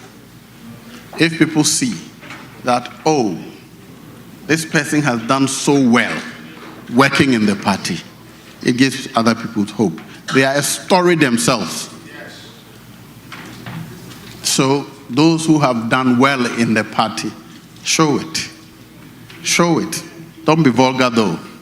My constituency organizer is a very active young man, very active. He has a way of being around all the Galamsey operators. He's not an operator, but he knows how to make sure that he pay money. And so he's living well. Then he bought a vehicle just before the elections, a Ford F-150. I had to go and beg him, sir, please, this one, they hide it after elections, and then you can bring it up. Yes, because you're doing well. He doesn't control government funds. He has never had any contract. But as long as you're the active phase of the party in the constituency, people will buy into the fact that you're probably getting money from the state or intended for them, and you're taking it. So it is important to give people hope by showing what the party has helped us to achieve. The internal customers are a big challenge for us. If you ask me now, the main reason we appear to have such a huge challenge is that the complaint is from our own people. I'm sure that if you did a census at Bekwai now, for the non-party operators, you get a satisfaction rate of about 90%. But if you ask the same party operators, we will get about 10-15%. The reason is simple. Every opportunity you have to support people, you can support, if there are 100, about 5, 10 at a time. Anytime you give the 5, you make enemies of the remaining 95. Because everybody thinks that he ought to have been the one. In fact, I'll share it. I think if you recall in 2008, I think Denver. I came to Denver, and when coming, I brought my organizer and my security man. I paid for everything. They invited me and said, if you want to bring anybody along. They give me long time enough, so I decided to come for the two of them. I paid for everything myself. From the day my organizer came to America and pictures from America went to Bekwai, I knew no peace. Everybody who works but think that he or she rather, and not the organizer, should have been the one I took him. That is how it is. So, how to get the other people? Indeed, many of those people who were offended were the ones who rallied around the independent candidate. Polling station executives, electoral coordinator, and constituency executive who abandoned the party and rather went to rally around the independent candidate because they think that they ought to have been the ones I bought the ticket for to come to America. So, our way forward. Communication, communication, communication. We have done so well as a party, as a government. We have done very, very well. Sometimes, as I travel around the country, I'm amazed at the kind of infrastructure we have built, whether it is educational infrastructure, whether it is social infrastructure like roads. You know, nobody talks about how much railway lines we have built, new railway lines we have built in the country. If you travel to Akosombo and you see the amount of work that is being done, railway which are being built above, railway lines above roads, and so on water, it's massive. It's a lot of money. You compare to how much money we generate, you understand why we are borrowing as much as we are borrowing. But we are borrowing to build infrastructure. If we don't talk about them and explain to people why we need to build infrastructure for tomorrow, they say, we have borrowed so much, you're leaving a debt for the future people to pay. But we are putting the infrastructure them to use. And it is expected that they use infrastructure to build a road. Recently, the Vice President spoke. People have been called, he has not been talking because he thinks that the government is not doing well. I had a discussion with him and he said, take your time. The people want to hear me because they have confidence in me, so I'll come. When he spoke, for those who monitored this, when he spoke, it was quiet because he came with facts and figures. We borrowed this much, we did it with this. We borrowed for this, we did that with this. And if you look at the speech, the number of projects that we have implemented and the cost that we have done, just like the Honorable Kenneth Japon said, what they were going to spend 1.2 billion dollars to do, he uses $4 million to do. And you see that we have given value for money. But because we ourselves feel that we are being abandoned or we are not taken care of, we are leaving the space to our NDC. We are leaving the space to them to lie. A lot of the things they put out on social media are lies. I tell you, a lot of the things Honorable Okudzeto say in the media, he can't say them on the floor of Parliament because you'll be challenged. I'll give one last example. When we're doing the budget in the midst of the stress, voting and counter-voting and so on, there was one particular procurement process which we are adding. I'm sure you are aware of the threat of terrorism around us. So the Ministry of National Security met leaders on both sides. We discussed, they took us through. Yes, Honorable Kenneth Japon is chairman of the committee. They went through and saw the things we need. We needed to retool our military in particular to be able to respond sharply. So a committee went to inspect the things they will need. You're not part of the committee. You didn't travel with them. Those who traveled with them, when the report came to Parliament, they supported it. They knew what they had purchased. Then he gets up. Oh, what you have bought, it is this brand, not that brand. It is useless here. He spoke and he said, this side of the house will not support it. Then Muntaka got angry. Then he called Agaga. You went with them. Get up and respond to him. So rather than we responding to him, he made Agaga. When Agaga spoke, Okudzeto couldn't lift his head once. Because he's sure that everything you have said is a lie. But that is what he has built his political career on. And telling it at places where people have no information to respond. So he'll go to, you call them in Parliament, outside Parliament, and go and lie. Now, this is the kind of people who are leading the attack on us. Another way we can do it is to prepare teams that will respond. For many of us, when it comes to my integrity, I'll fight you till my last breath. But if it is about Honorable Ken and I don't have the information, the best I can do is to say, oh, knowing Ken, he will not do this. But I think it is time and important because now they are attacking our integrity. Not because they know that when we compare the work on that front, they can't. Now the attack is, there's corruption in the country. We're attacking our integrity. How do we respond to that?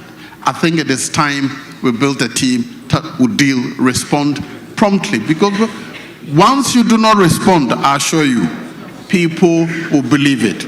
If the people will lose faith in us, if they will abandon us, it is not because of what we have not done, but it is because they make them believe that notwithstanding what we have done, we have stolen money, when there is no evidence to that. Thank you very much.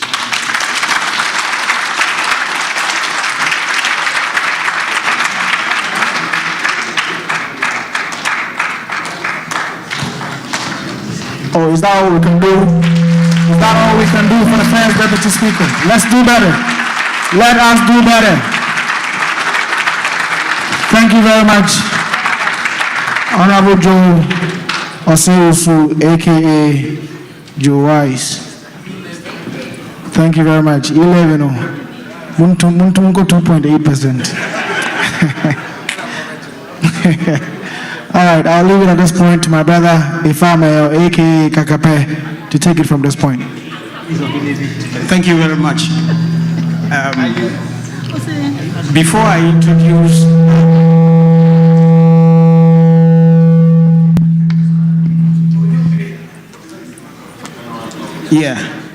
Honorable, I think the last statement that you made is very important, and based on that, I want to make a passionate appeal. He said, despite all that we've done, if we are not able to communicate, they will use lies and overtake us like they did in 0809. So this is what I want all of us to do. As we listen, please take notes. Sometimes it is so disheartening that a fellow member, an MPP person, a die-hard person, will corner you, and after you've spoken with the person, giving them all that, they say, now when I NTA. Oh. So a member, you don't know all about free ASH, you don't know all about the ambulances, you don't know all about what Honorable has said, you don't know all about what Honorable Joe Wise has said. How about an NDC member?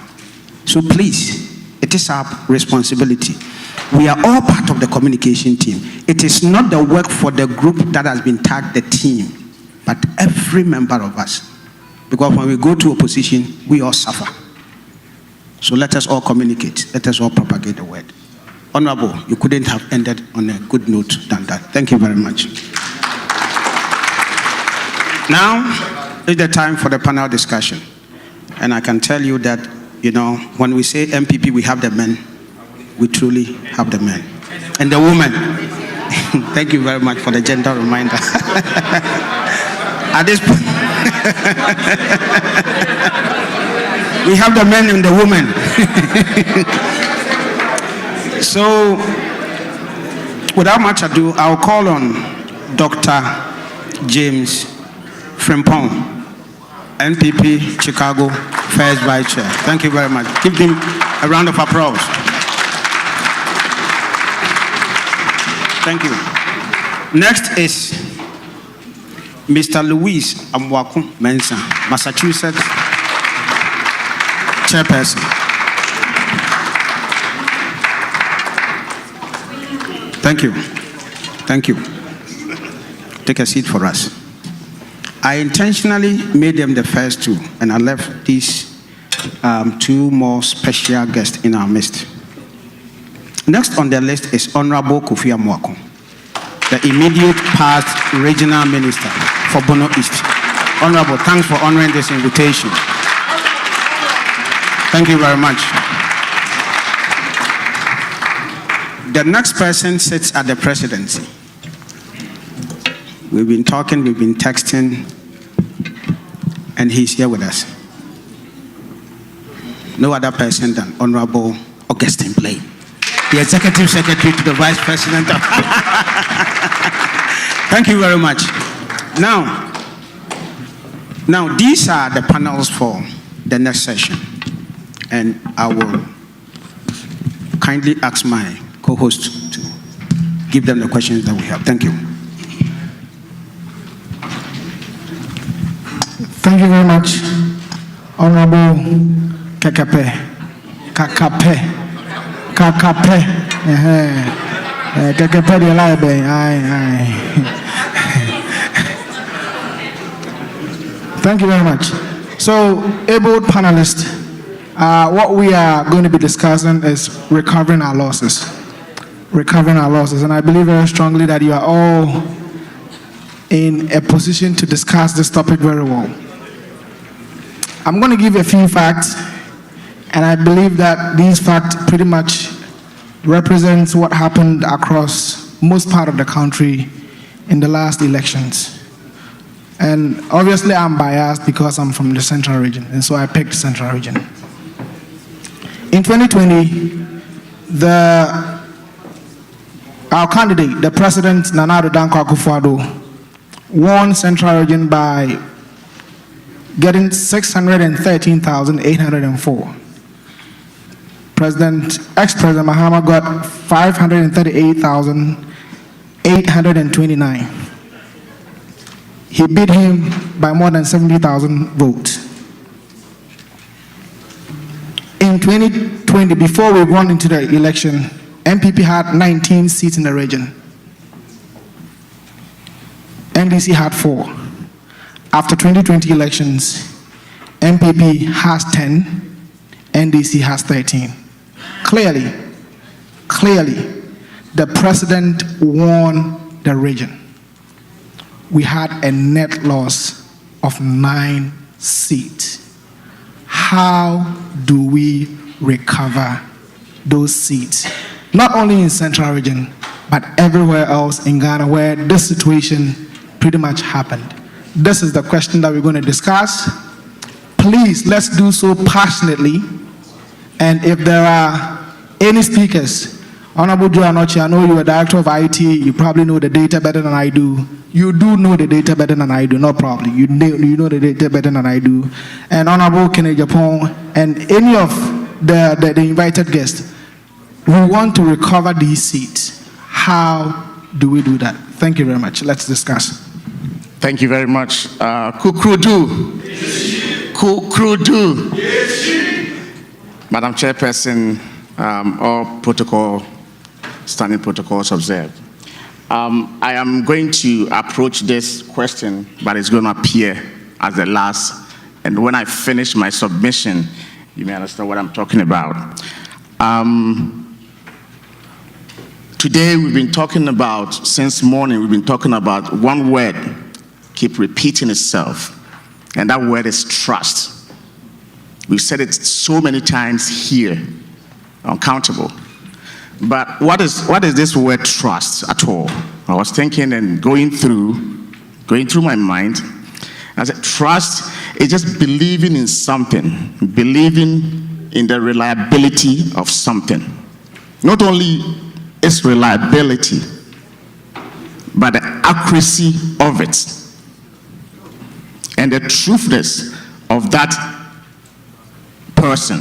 It could be a person, it could be a system. I'm saying this because I'll give a typical example. I'll digress a little bit. In December, I went to Ghana. I had to change my flight in the middle of the way. And I got to Europe. I changed it. So I had to buy another flight with Delta Airline. So when I came back, I said, I need my money because I took KLM there. I called them several times. And they said, you send us a message. So I sent them a message. The following week, I sent them another message. I need my money back. But I sat down 3 months. I thought they were not going to give it to me. 6 months' time, I looked at my accounts, and the money was there. Nobody called me. Nobody spoke to me again. That system actually was reliable. It's truthful and accurate. Not only they gave me the money, but it was more than what I paid for. So I called them and I asked them. They said, no, we paid you interest on that for 6 months. So you see the trust that I'm talking about. And I'll give another example by Nanado. You were talking about Nanado got so many votes. I also stand there and thinking about that trust. Because when people trust you, they do things that ordinarily they could not even do. Because they trust you. Trust can make people wait as long as it takes. Trust can make people love you. Trust can make people impatient because they don't trust you, no matter how truthful it is. So this word that we've been talking about today is deep within us. That's how the human being works. So Nanado, you were talking about in 2008, he lost. People say, oh, he's a weed smoker, right? A lot of people were talking about. They made so many things against him. But he was consistent. and the reliability of it, the truthfulness of his message. The Supreme Court came, he gave it up. You realize that he gets he thinks about the country. 2012, he lost again. He persisted and kept going and persisted. So one thing that was very striking, that finally when he won, and I was sitting there, then within 100 days, the free SHS that he talked about years ago, that he kept saying it, within 100 days, that free SH was in session. That was the first thing. So that is the reliability of it. It's reliable and it's truthful. Not only the reliability, the accuracy of it. We have problems with that. But it can be solved with trust, the people trusting you. So when these people trust you, they will wait as long as it takes. They'll be patient. And we talked about, so that is the way we can win the hearts and minds of the people. There's no such thing that the moment you become a politician, you have to be rich overnight. There's no such thing like that. That concept must be discarded. Yes. It must be completely discarded. There's no such thing. I'm speaking from the background that I'm here. I'm working in the United States, and I can boldly say that all the senators, I take time and check all the senators in the United States, they have power. The judges, they have power. They can take your liberty out of you.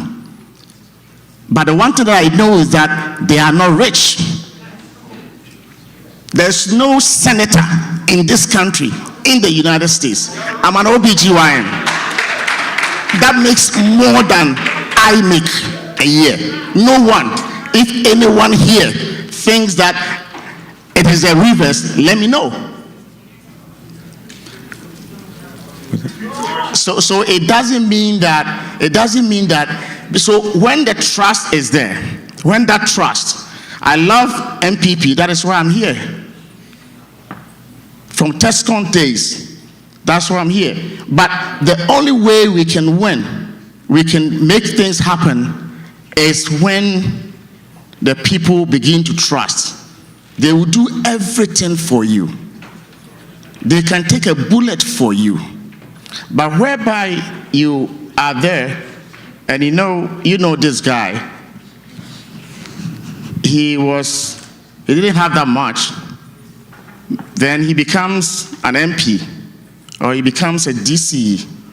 Then all of a sudden, 4 years, or no, not 4 years, 3 months, his life has changed completely. Not just a change in life, but a big one.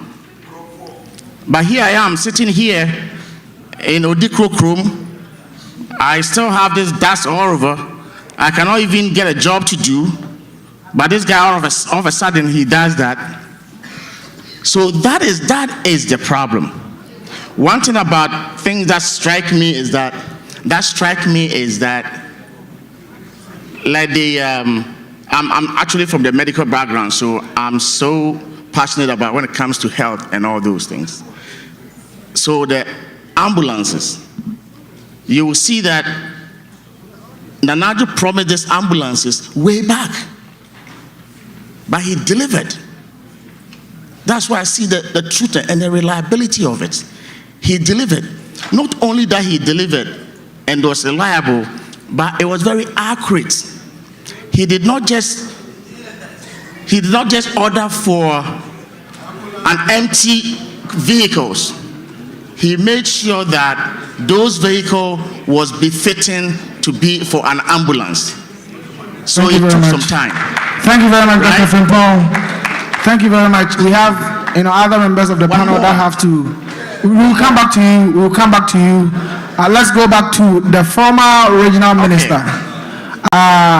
Former regional minister, from your standpoint, how do we recover our losses? Thank you, Mr. MC. my leaders, I'm standing in the existing protocol, so pardon me. I think breaking the 8 is possible. One, because we have projects that can take us through breaking the 8. But I think that we as people and party needs to put up the right attitude right from today. Because you meet an NDC person and he asks you, what have you got? Then you spark a machine, and then the NPP person will start talking, complaining all over. We must believe in our party and believe that it is a party that has the good fortune for our country, Ghana. And therefore, that is what we have. So we are selling our party. NDC has nothing to offer this nation. All that they do is they are waiting, monitoring. If there is a Jones will, whether good or bad, then they pick it as their manifesto. And then they start selling. And then we, the same people, will help them to sell.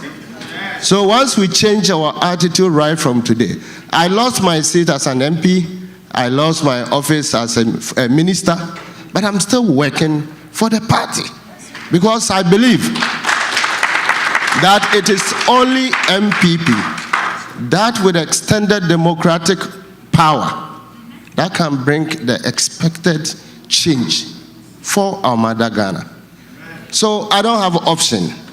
All I have is to work for my party, believes in the ideology of my party. I mean, come what may. If it's bad, we discuss it internally because we have a lot of internal structures, I mean, to attend to our issues. But you meet an MPP person. I remember in my campaign trail, I went to one village. After I'd spoken well, I attracted a lot of applause, and my coordinator in the area raised up his hand and asked me a question that I couldn't answer. Yes. Why? Because he is an internal person, but lack of understanding of the ideology that he belongs to, he has to ask me that question.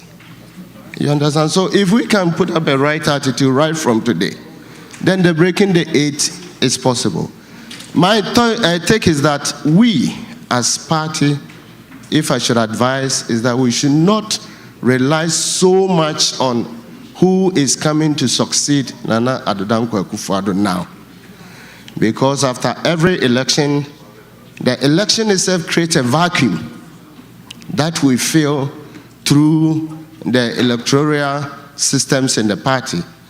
Lucky for me and you, we have succeeded with the polling station organization.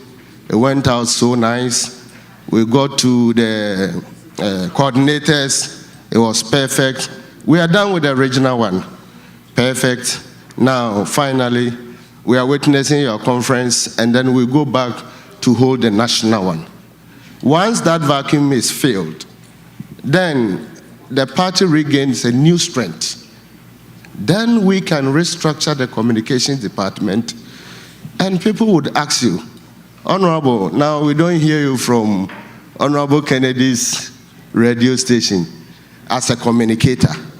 But all of us here can at least have one word that would defend our party. But we are always thinking that it is the responsibility of Honorable Kennedy Japan or our leaders here, but not you. And rather go back to help the NDC to propagate their vain, baseless messages. You will be there, they'll call you. Kofi, did you hear about this? Did you hear about that? Meanwhile, when you put the school buildings, so far, there is no government, I can say it on authority, that has built more school infrastructure than this current NPP government. And the evidence are clear, and it was within a speck of time. Every school in Ghana has a building to show. And we are posting them every day on the social media. But people, NPP people, are waiting to tap into Sir John's well. And then they'll sell. They pick phones and call. So, if we change our attitude right away today and accept our party, though subject to corrections and other things, yes, but that is what we have. So we need to at least, if even there is a problem, work at what we have and represent it to the people, because we don't have an alternative. If we do, then you could fall on the alternative, but we don't. Because so long as MPP or party politics is in place, NDC is not and could never be an alternative. Thank you very much. Let's give it up to Honorable Augustine Blay. The phenomenon of skirt and blouse. Skirt and blouse. As I said, from the central region, I know it's one thing that hit us very well.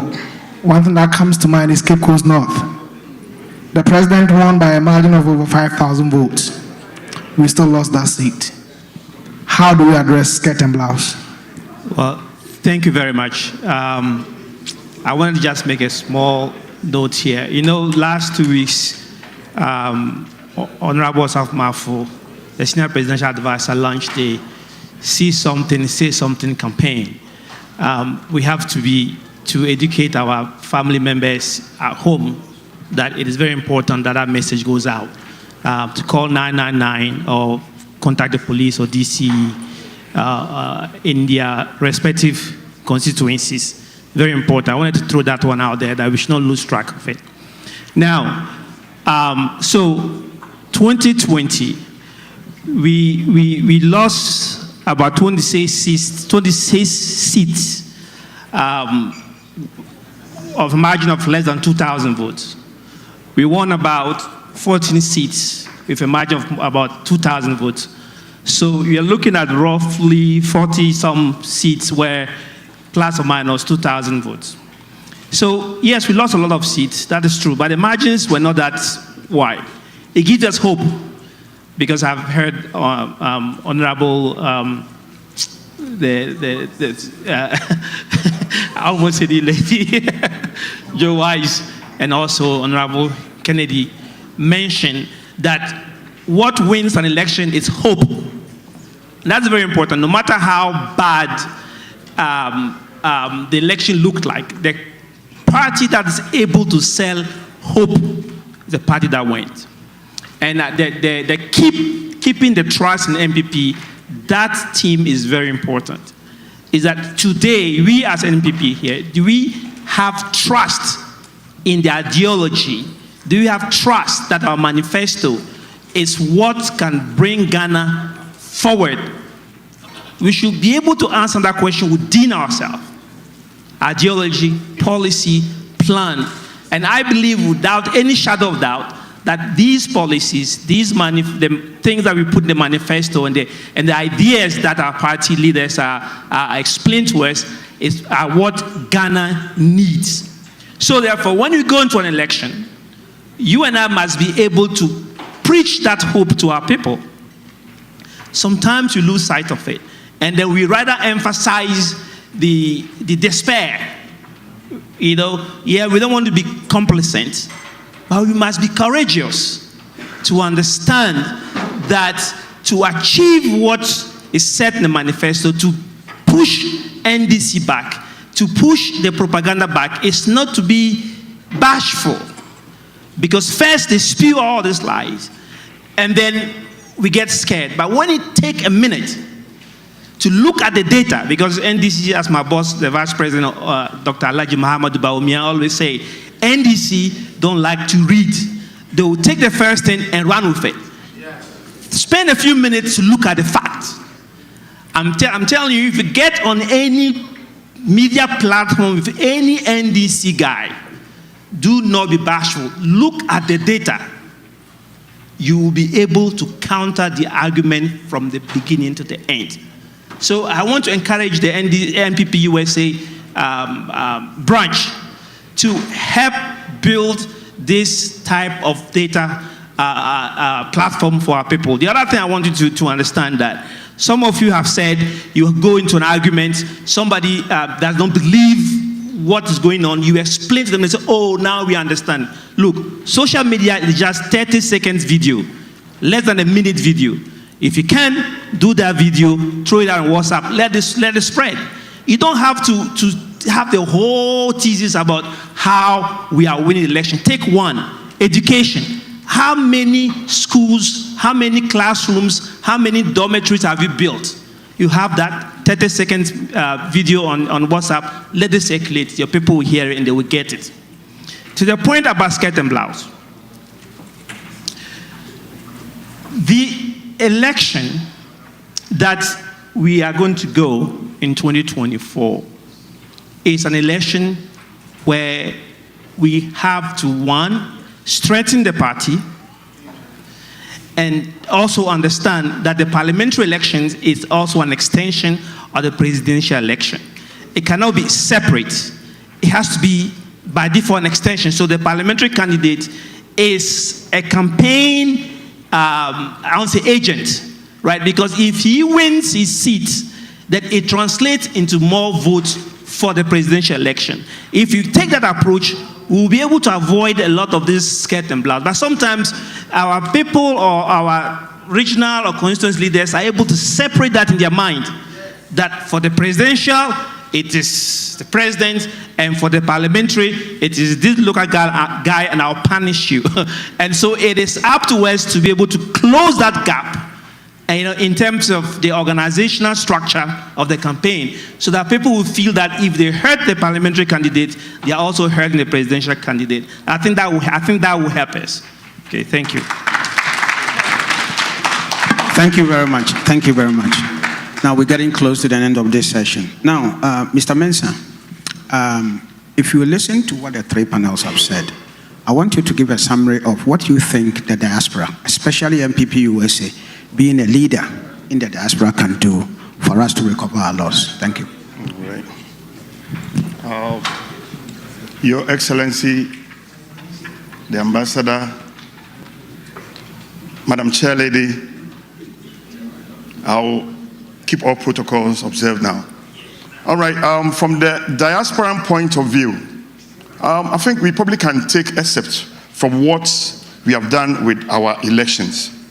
We realized that it was really smooth. Mpp USA, you saw what the elections went, how it went. There was smoothness and there was kind of cordiality in terms of how people campaign and even the voting process. So from the diasporan point of view, I would say, look, let me quickly jump into what our brother asked, why we couldn't gain the numbers, what Nana actually obtained. We realized that most of the polling station executives, especially the chairman and others, they entrench themselves on who they want to be MPs. We all know. They will say, oh, we want Honorable Kennedy Japan to be our MP. If somebody is coming, they are not going to allow that person. Probably Honorable Kennedy Japan is not the preferred candidate. Look at what happened at Fomina. And are we not talking about it? So, look, it has come to a time that the party is going to sit down. Look at the likely candidates that are winnable. Why do we let Amma say? Yes, why would you? Because she can't speak English. Then when she was fighting for a position that time, when we were in opposition, and there was this NDC lawyer, this lady was able to win that seat for us. What happened? So now it has come to a time that we need to sit down. We need to sit down, look for candidates that are very kind of, I would say, they are the people's choice. Once you are able to get a people's choice, they are going to vote for them. Why do we lose 14 or so seats when we have the candidates who can win these seats easily? Assuming Femina didn't go for an independent position, what will happen? Are we going to be in majority now? So what is the party talking about? We need to sit down as a party, and as you know, I'm talking from maybe from the diasporan point of view, so I can even say much. But please, the big guys up there. You need to sit down, listen to what your constituencies are saying. Look for the candidates who are able. Some of them we even need to get money from our own pockets and sponsor them. And once we're able to sponsor those candidates, they're going to win the seat for us. We don't have to fight for somebody who is probably rich already, come and give us money. Then once we go for the general election, that person is going to lose. What is the point? So from the diaspora point of view, we are supposed to be seen as stakeholders in this process. Look, when we were in opposition, a lot of campaigns went here. The diaspora branch is very big. Germany did well. USA, we all know, is always doing excellent. What happens? Once the election is over and we have the power, right now I don't think they even need any money from us. So then there's apathy here. Don't forget we have relatives back home who rely on us. So now you know what? We are going to tell them, look, that party, don't mind them. I have lawyer Usa here. I had my container that was held as demurrage. Because he was a party member and me able to, and I have the same person, when I went to the demurrage place, there was this guy who said he voted for NPP, but now his things are, and Honorable will be honest about how demurrage and stuff goes on. It keeps escalating like that. Every day, $100. And I went to about $10,000 or so dollars. Fortunately, I was able to get lawyer Usa, who was then time the director of ports. And knowing that I'm coming from Mpp Usa, he was able to slash these things down. Why can't we do something for those in the diaspora? Why can't we do, look, Kenya had a concept, the concept of whereby somebody from the diaspora is given the chance to have one car for free.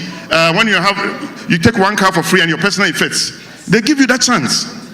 So once we are able to know that all this come from the NPP, a lot of people will what? Will come to our party. They will vote for us. We have ROPA. We have more than 3 million Ghanaians outside.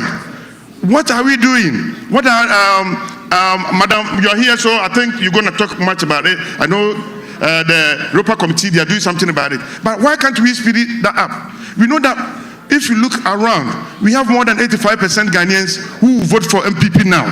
Why don't we try and implement ROPA? So that then we have this, we are party to whatever is going on. I can't contribute my money without being able to vote.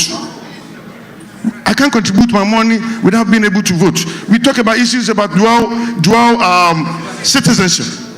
Oh, now when we want somebody to play soccer, we say, oh, he's Ghanaian, he can play soccer. But then when it comes to political positions, oh, you are an American, you have an American passport. So these are some of the issues that we need to look at and help bring everybody together. And once we are able to identify our major problems, look, we are going to maintain power. We are going to maintain power. We are going to maintain power. We can break the 8. So I speak here based on the fact that I think the alternative is scary. NDC have nothing for us. So please, let's do whatever possible. Let's think about how we can win this election. They are waiting for us to, they think that it's always 8 years. So they don't have any policy now. They are waiting for us to finish the 8 and they can come to power. But how do we outsmart them? We need to think about policies, strategies, and all that we can put together to break the 8. And that will be a history for us. Thank you very much. Thank you very much. Thank you very much. Thank you very much.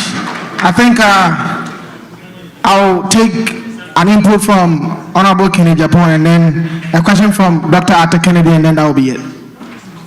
Yeah, mine is not a question, but to explain to you why we lost massively in Central Region with the MPs. One, you mentioned Cape Coast North. Our own people undermined the woman. I went there with my wife. The grounds were very fertile, but our own people, NPP, when they come back to you with the news, as if the place is a no-go area. So our own people worked against the woman. Two, the major problem with the MPs was that they were not resourced. Some of them are so poor. When my wife first came to Ghana, I had bought 2,000 sewing machines and sharing it for the non-ministers, MPs who are not ministers. And the way they were struggling to take these sewing machines, my wife asked the question, are you sure these are MPs? Yes, because they are broke. They are broke. And executives. And look, one person in NPP can get a contract of 300 million because he has a godfather. When MPs, I suggested that every MP, the non-ministers, should be given 3 million cedis contract for them to get 300 to man their own constituency. They didn't. They didn't. In Central Region, you are talking of Central Region, not a single trunk road was constructed in Central Region in the first 4 years. And they did not blame the president, they blamed with the MPs. 3, the arrogance of the MPs themselves. Myself and Alex Markin, we hired a guy to do a survey for us, and it was scary. We knew that all of them were going to lose. And the guy said, I will get 57.6% because of Rose. And this hospital, one district, one hospital. The regulation is that once you have Roman Catholic hospital, they are not going to give you, so they didn't give Fosu. That became a challenge.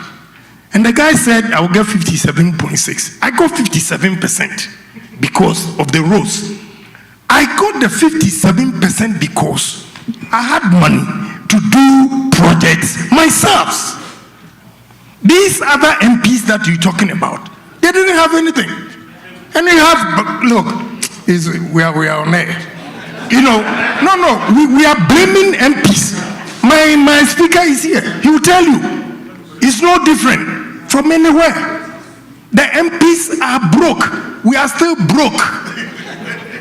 So if they don't resource the MPs and you wait till last minute, like NCA said, if we don't start from now and last minute you think we are going to change the people, I'm afraid it will not work. That is why the free SHS helped the president. They didn't have anything against, but the MPs, all the promises they made, they couldn't fulfill it. So that was the problem why we lost most of the seats in. And the greed, I will tell you all I know so that we change. The greed of the people, the constituents. You give him today, if you don't give him tomorrow, he's the very person who will go and destroy you. And the people will believe him because he's closer to you. So when we are talking of MPs, look, cash, now they work. It will work. So we should resource the MPs who are there now. If you want to protect him, resource him. If you don't resource him, you can't protect him.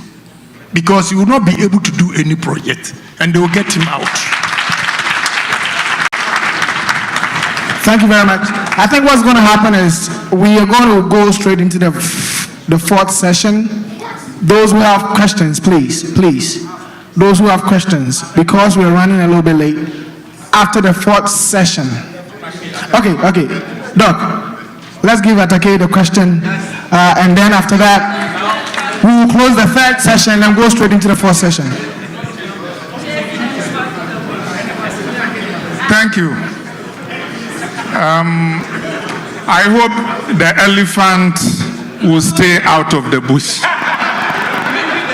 I have listened to a lot of talk today, and I noticed that none of the speakers confessed to any policy failure by our government.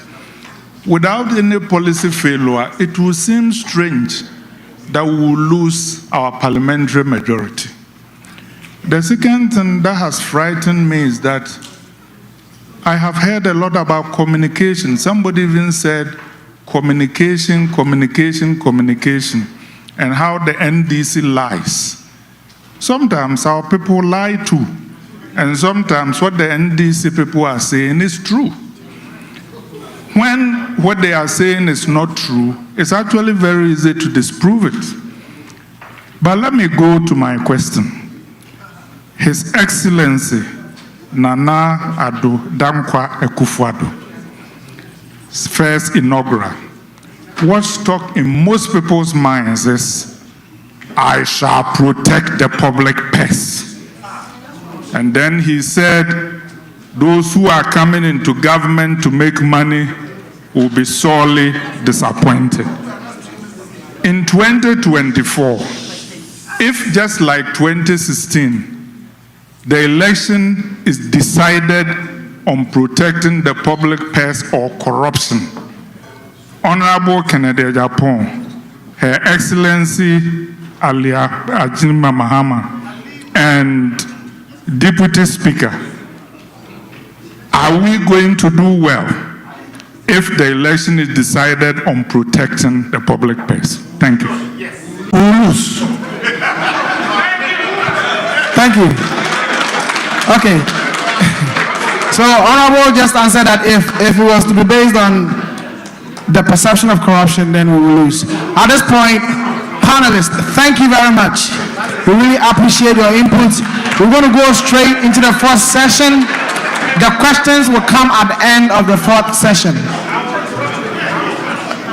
Please, let us start the fourth session. Time is fast spent. Let's give it up for our panelists. Let us give it up for our panelists.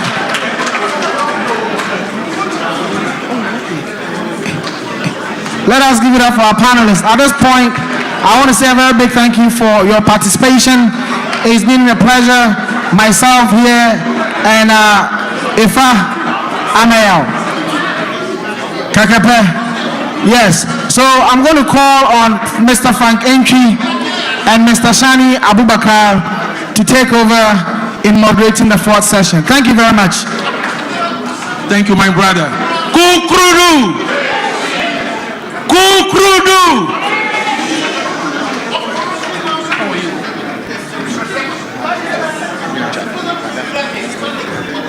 Okay. No, we'll have to skip the Q&As and do the fourth discussion as soon as possible.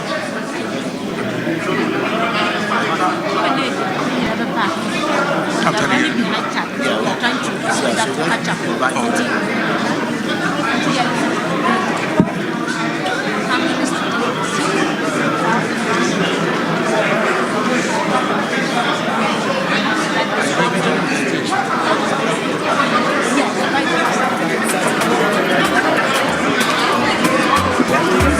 Kukrudu.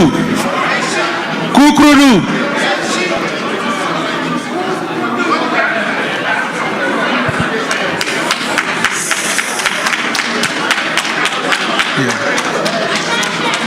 Attention, please. I have the microphone and I'm airborne and I'm a bully. Okay, so let's energize the place again. Chobai! Boy! Boy! Thank you so much. My name is Frank Entry, New York Chapter Chairman. The chapter with the largest membership, everybody knows. So anytime you talk about ownership, Honorable Joe Anoche, know that we own the numbers, so we are the shareholders of the branch. Kukrodu! Yeah. Unfortunately, we'll have to skip the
you are not helping the party.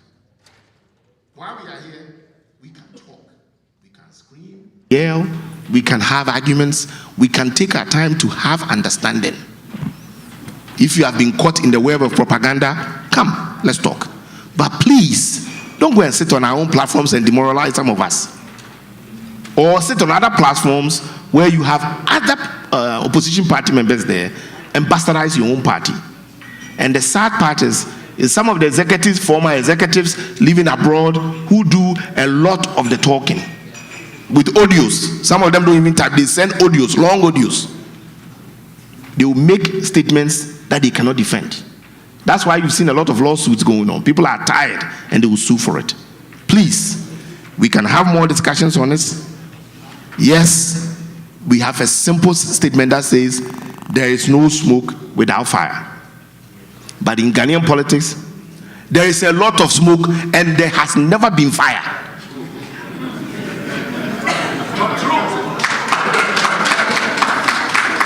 There is a lot of smoke and there has never been fire. And I use my own self as an example. I was telling Obaya that right now I believe maybe I might have to consider myself the next candidate, maybe also for president. And she was asking me why. I said, but I've been bastardized. I'm in the newspaper, I'm in the radio, I'm on TV. Everybody knows me, that the money I'm chopping. And if I have that kind of money, I will move closer to Mr. Japan. Where he lives. But I've not seen that money before. But people say it. It's believable. They will let you believe it. One day I took a calculator and I calculated everything they say I make. And I realized that I was making more money in America. Why am I wasting my time here for people to insult me? But you have decided you are going to serve and sacrifice. And it comes within that territory of sacrificing to serve. I told somebody, if you are going to politics for what you will get, you will lose. If you are going to politics to serve, you will get something out of your service. And if we don't disabuse our minds of my bread, what were you willing to put on the table? Is it service or what you will get? If you go to serve, you will get something. If you go to get something, you'll be disappointed, and then you'll be very upset for somebody not looking at you. And I think that's where I will leave it. Thank you so much, Dr. Lawyer Edusei. Doctor has espoused on assumption and reality, but we all know perception is very powerful in politics, Doc. I'm sure you will have some questions when we get there, so just be ready. Next is Dr. Benjamin Efrifa. We want to have your take on how to retain power.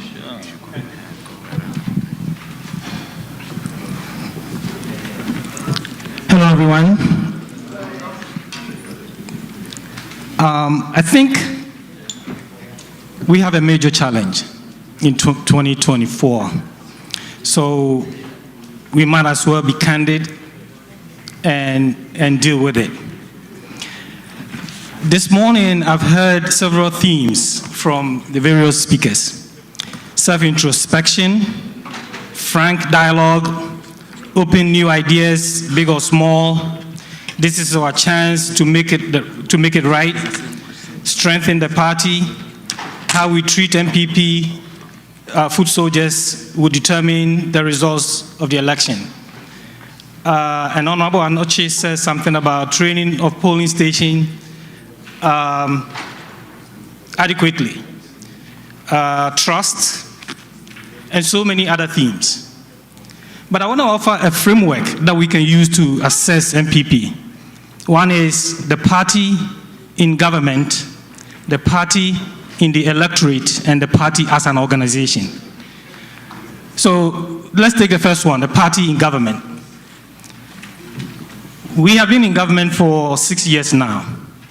So I want to offer a framework or a series of areas that we can look at. One is our political communication. How do we communicate to the people of Ghana as a government? I think we talked about that. And for several reasons, and this is not new, Our party has a big problem with communication. Right? We've talked about we need rapid response teams. There are several times when there's an issue that is put out by the NDC, and it takes us forever sometimes to even respond. So how do we communicate as a political organization? And this is as a party from the government's perspective. Then what is our posture when we are in government?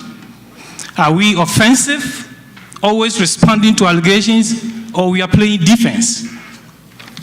When issues are put out there before we respond, or are we going on the offensive by taking the bull by the horn rather than to wait for, And then what has been our behavior while in government? Our behavior. Because action speaks louder than words. Whether you act or do not act is communication. So what has been our behavior since we've been in government? And what is the congruence between the party policy or the government policy and party manifesto? Is there a relationship? Is there continuation? Are they affirming each other? And then accountability. Do we feel accountable? Do we feel that we report to somebody? When citizens complain, how do we respond to citizens? These are areas that, as a party in government, we have to look at. And to do all of this, if we do this right, then that is where we gain legitimacy. Legitimacy, that is the power to compel someone to obey what you say. So, as a party in government, I think we have to look at that. And then the party in the electorate. How do the citizens view NPP as a party, within the people? We have people who identify with the party as party identifiers, and then party members. There are two different groups. All right? And then the third area is the party as an organization. We have the structures, we have the national executive, the NEC, the Council of Elders, the regional executives, and then the polling stations, and the constituency executives.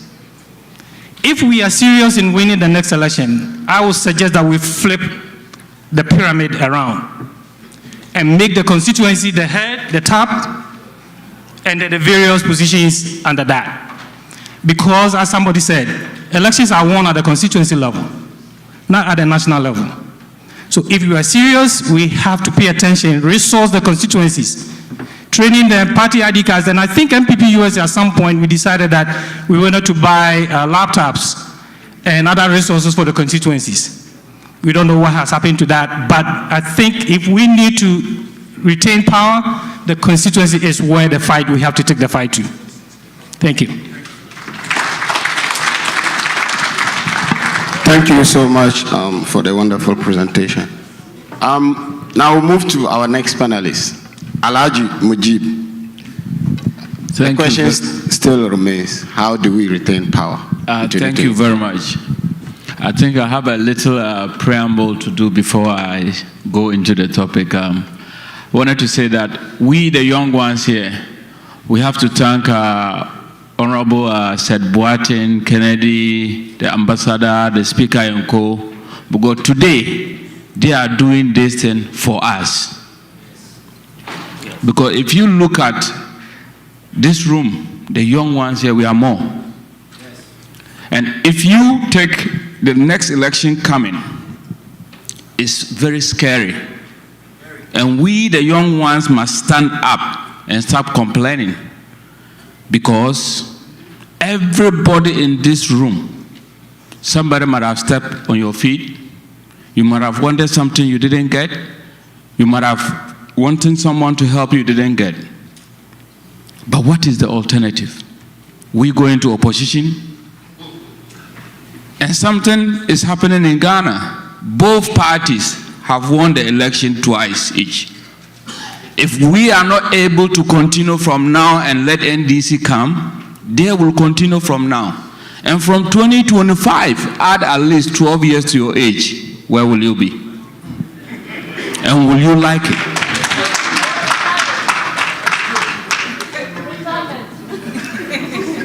Will you like it? Because no matter the situation, if we are in government, you have a little hope than in opposition. President Kufuor said, if you are a messenger in government is better than a general secretary in opposition. And we saw it. I don't know how many people remember Joshua Aye, NDC general secretary. What happened to him? Because of car ties, he lost his position. He was a general secretary of a party in opposition. His car have no ties. He came to beg. He was recorded. And that took him to his grave. So please, we the young ones here, let's salute and thank the elders we have here helping us to learn. Because people died for this tradition. People died. We saw some, Kobina Bodu.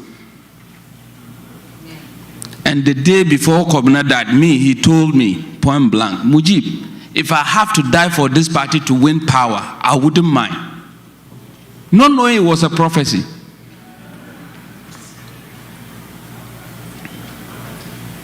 In the field. So please, let's don't take this for granted. If anybody tell us that our government is not doing well, they are lying. People might have their own suspicions. And if everybody also tell you that we are all on the same page, that is not true. Today, Isuzu is in Ghana to invest and start producing cars in Ghana. Toyota is in Ghana to start producing cars in Ghana. And they always say that money, fear, scare. Money won't save places. These companies won't come to Ghana to invest if they don't think we are doing something right.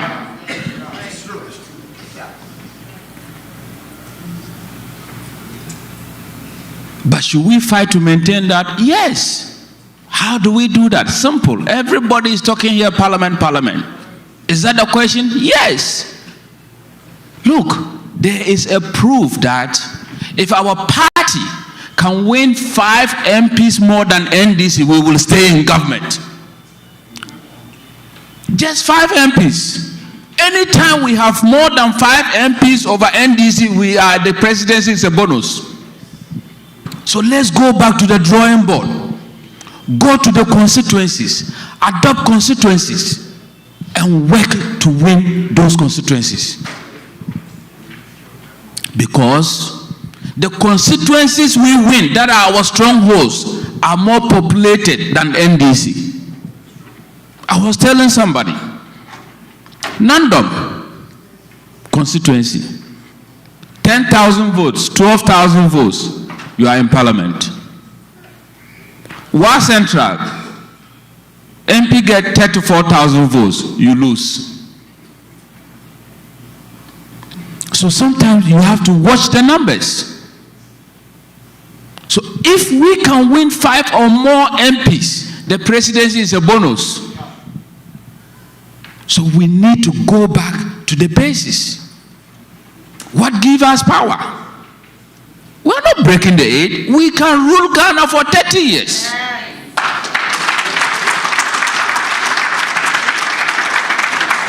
If we sacrifice and come together, the trick is that there is a tracker of government projects. And people like to hear the name of their communities.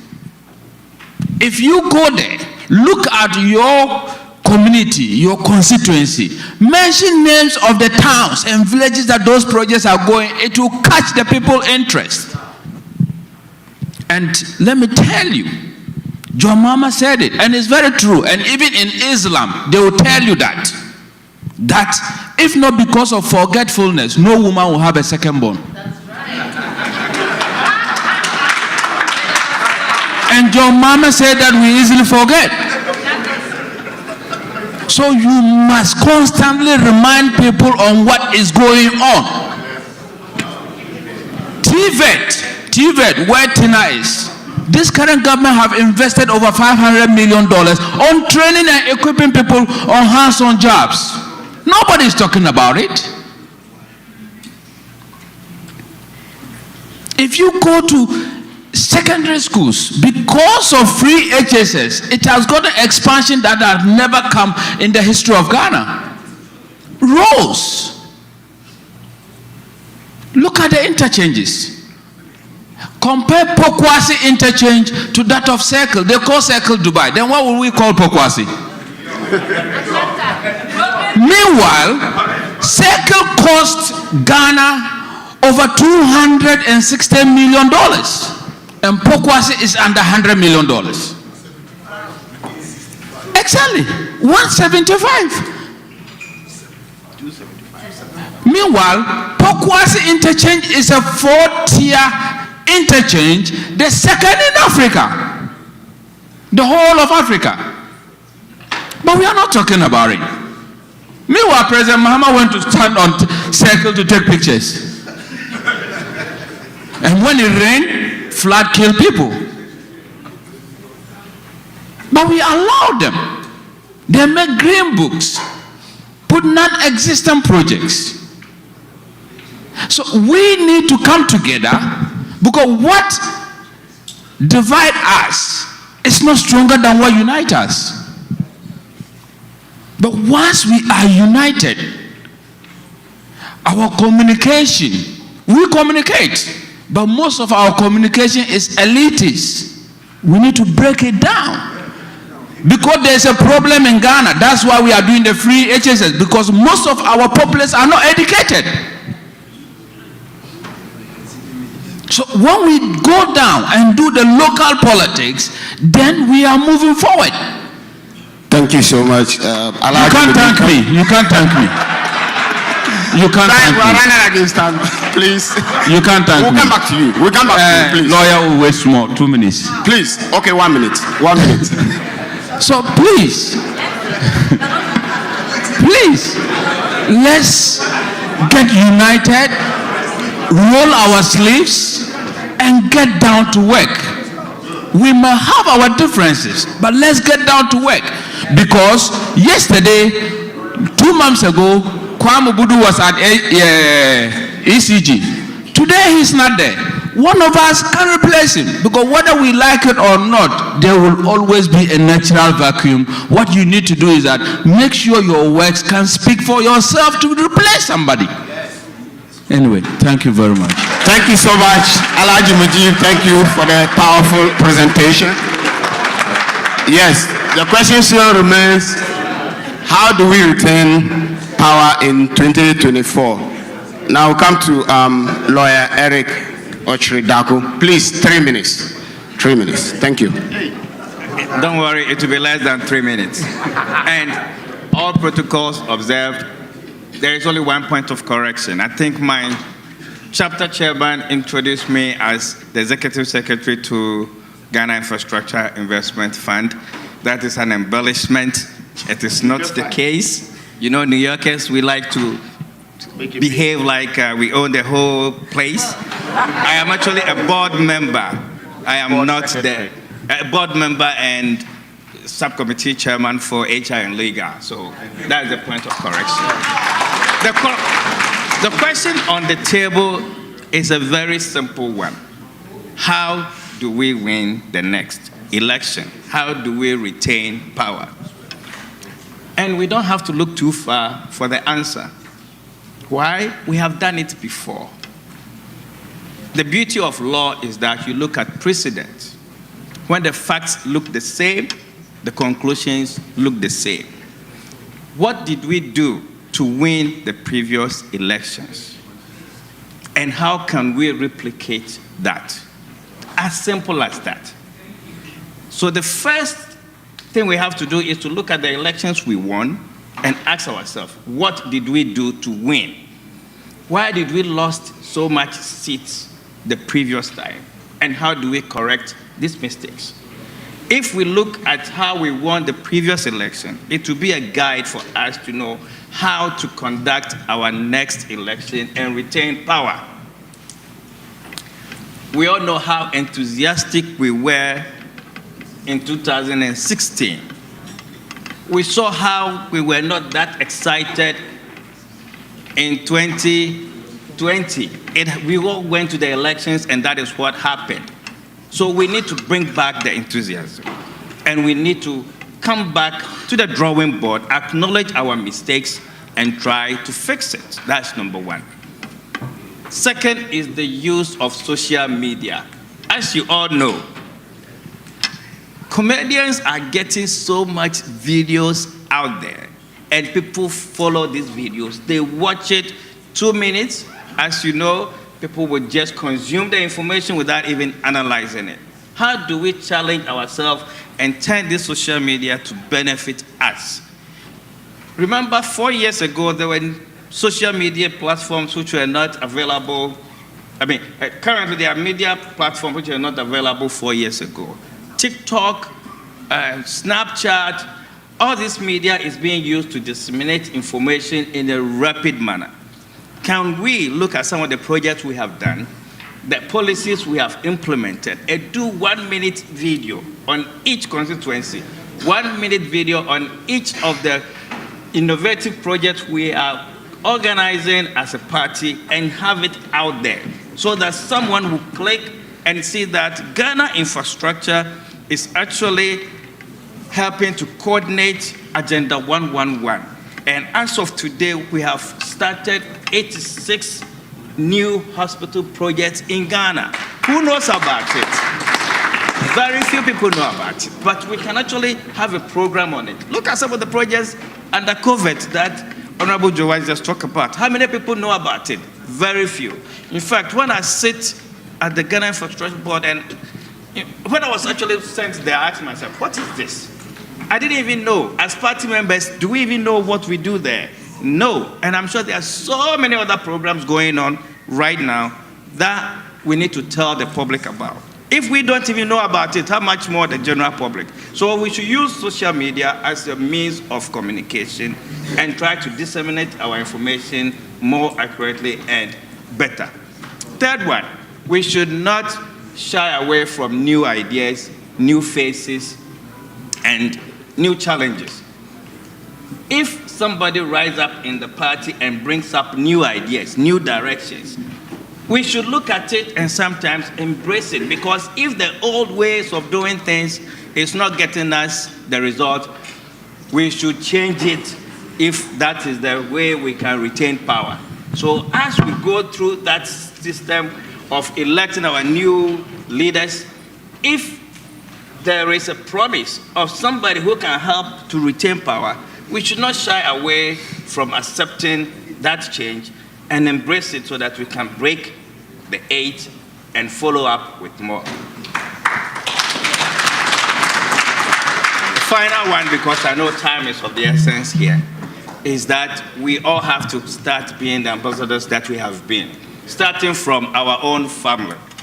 Trust me, I was in Ghana, there was a debate about LGBT issues, and my people actually told me that, NPP, you are allowing this in Ghana. I said, no, that is not the case. By the time I finished explaining what is happening with the communication, I said, oh, we didn't know that. I think it is time for us to start talking to our immediate family members, explain some of the policies, some of the programs we have done, the sources we have achieved, and then they can also become ambassadors and translate it to the wider public. But if we don't talk about it within our own house, and our own house are still debating whether NPP is for them or not, then it will be very difficult to convince the one who is not within the house. So we should all be an ambassadors, and we should probably get our boots polished and get on the ground and start working, because 2024 is here. Thank you. Thank you so much, Mr. Lawyer Eric, for the wonderful presentation. I think we are all now clear in our minds about the theme for this conference: recovering retaining power. In fact, most of our speakers talked about the parliamentary seats. I mean, if you look at 2016, the number of seats we appreciated after the 2016 election and what we got in 2020, a deficit of 31 seats. So it tells you that if we are able to do our in-house cleaning well, 2024 shouldn't be a big deal for us. That is why most of the points they made here make sense. And it tells us that we should put more energy in uniting our front and being honest to each other, and to also shy away from you do me, I do you type of politics. It doesn't help anyone. That's a takeaway for me leaving this conference. I'm now very optimistic, very clear in my mind that with our house together, inshallah, 2024 is going to be a clear win for us. Thank you so much. Thank you, my brother. Thank you so much. We are far behind time, so I'll quickly jump into the Q&As. And I have been directed that we're taking 4, obviously 2 from my left and 2 from my right. Please, we don't want to have a clone or a repetition of my brother Mujib when you pick up the microphone. Make sure you don't go. Oh, the middle? All right, I'll take 1 from the middle. So, yes, sir.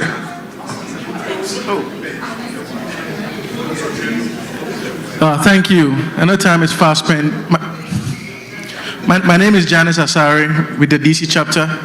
And my question is more of a clarification, because we seem to have some ambiguity between what Honorable Joe Wise said, what Mr. Dusai said, and what Honorable Ken said in regarding to protecting good materials in Parliament against people who are popular and trying to contest sitting with the parliamentarians.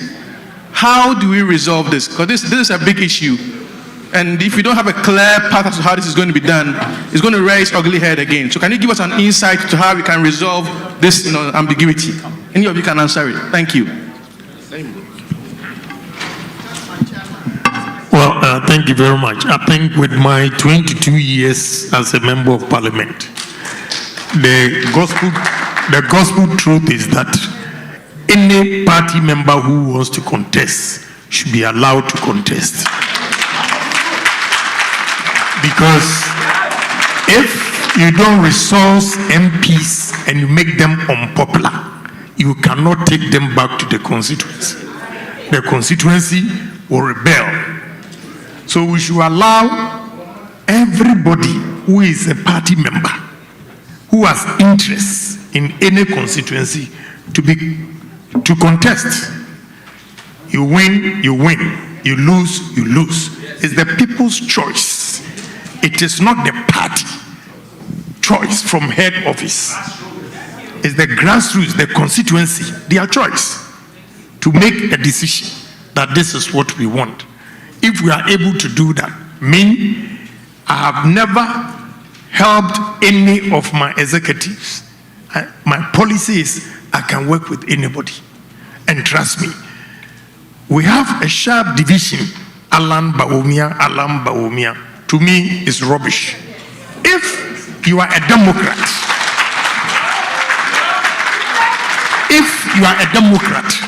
why wouldn't you want somebody to contest? You call yourself a Democrat.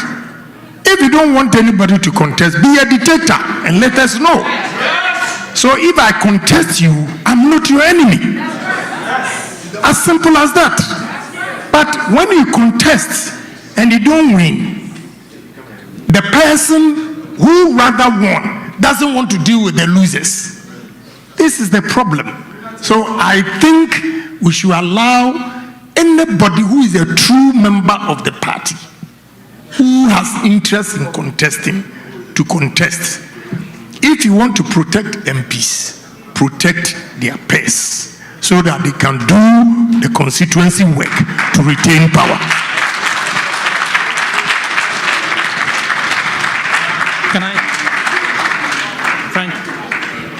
Thank you, Honorable.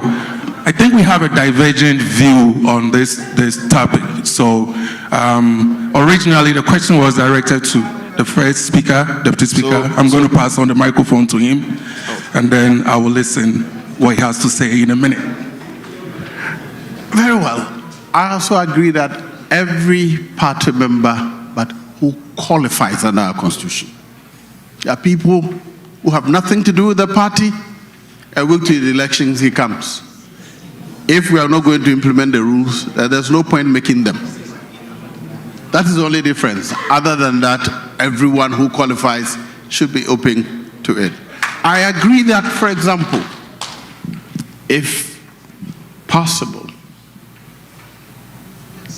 your leader, protect him. In fact, if you have a deputy speaker and you subject him to elections, he can ditch you. Because frankly, if I wanted to ditch our party in the last election, I'll just say I'm going to go campaign. I won't come. What will you do to me? I'll come 13 days, I'll come one day and go away. You won't catch you in the 15 days. There are some members of parliament, you need them in the course of the work. If, for example, the majority leader always stand up for him, practically, he has hardly any time for his constituency work. But you can also protect those people by providing the thing that the constituencies need. And I should say, I benefited a lot by being a deputy speaker, because a lot of the things which otherwise other constituencies didn't get, it was provided for me. Because when all others are going to the constituency, I'm required to sit in parliament and make sure that the work is done. And so that was compensated for by providing the things my constituents need. Otherwise, I would say that anybody who qualifies, let them contest. Thank you, First Deputy Speaker. I love politicians for one thing.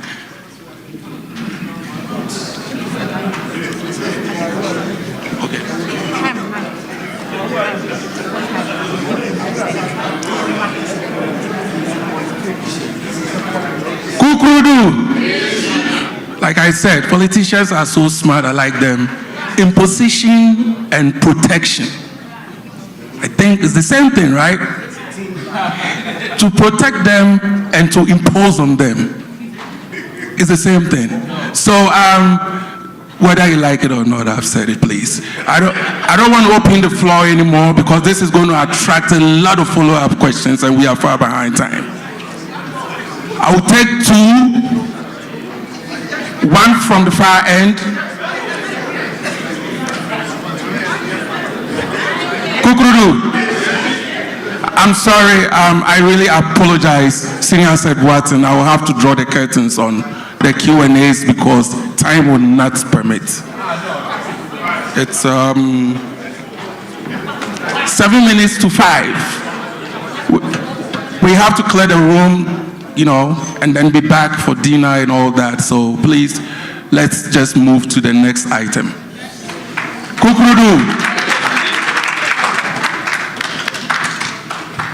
I will invite the MC.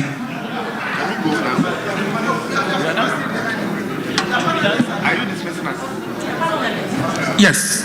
You are honorably dismissed, please. If you have anything to say, I'll bring my paper, do an article for me, we'll publish it.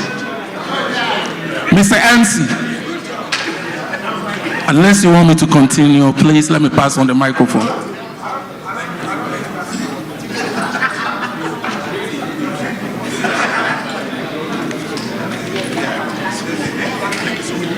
All right, thank you, everybody. Good evening once again. We are at a point now we would like to deal with the NPP. We'd like to deal with Mpp Usa business. Business matters is what we are going to discuss, at this point. Our General Secretary, if you're here, we would like to call upon you to give us the state of the branch report.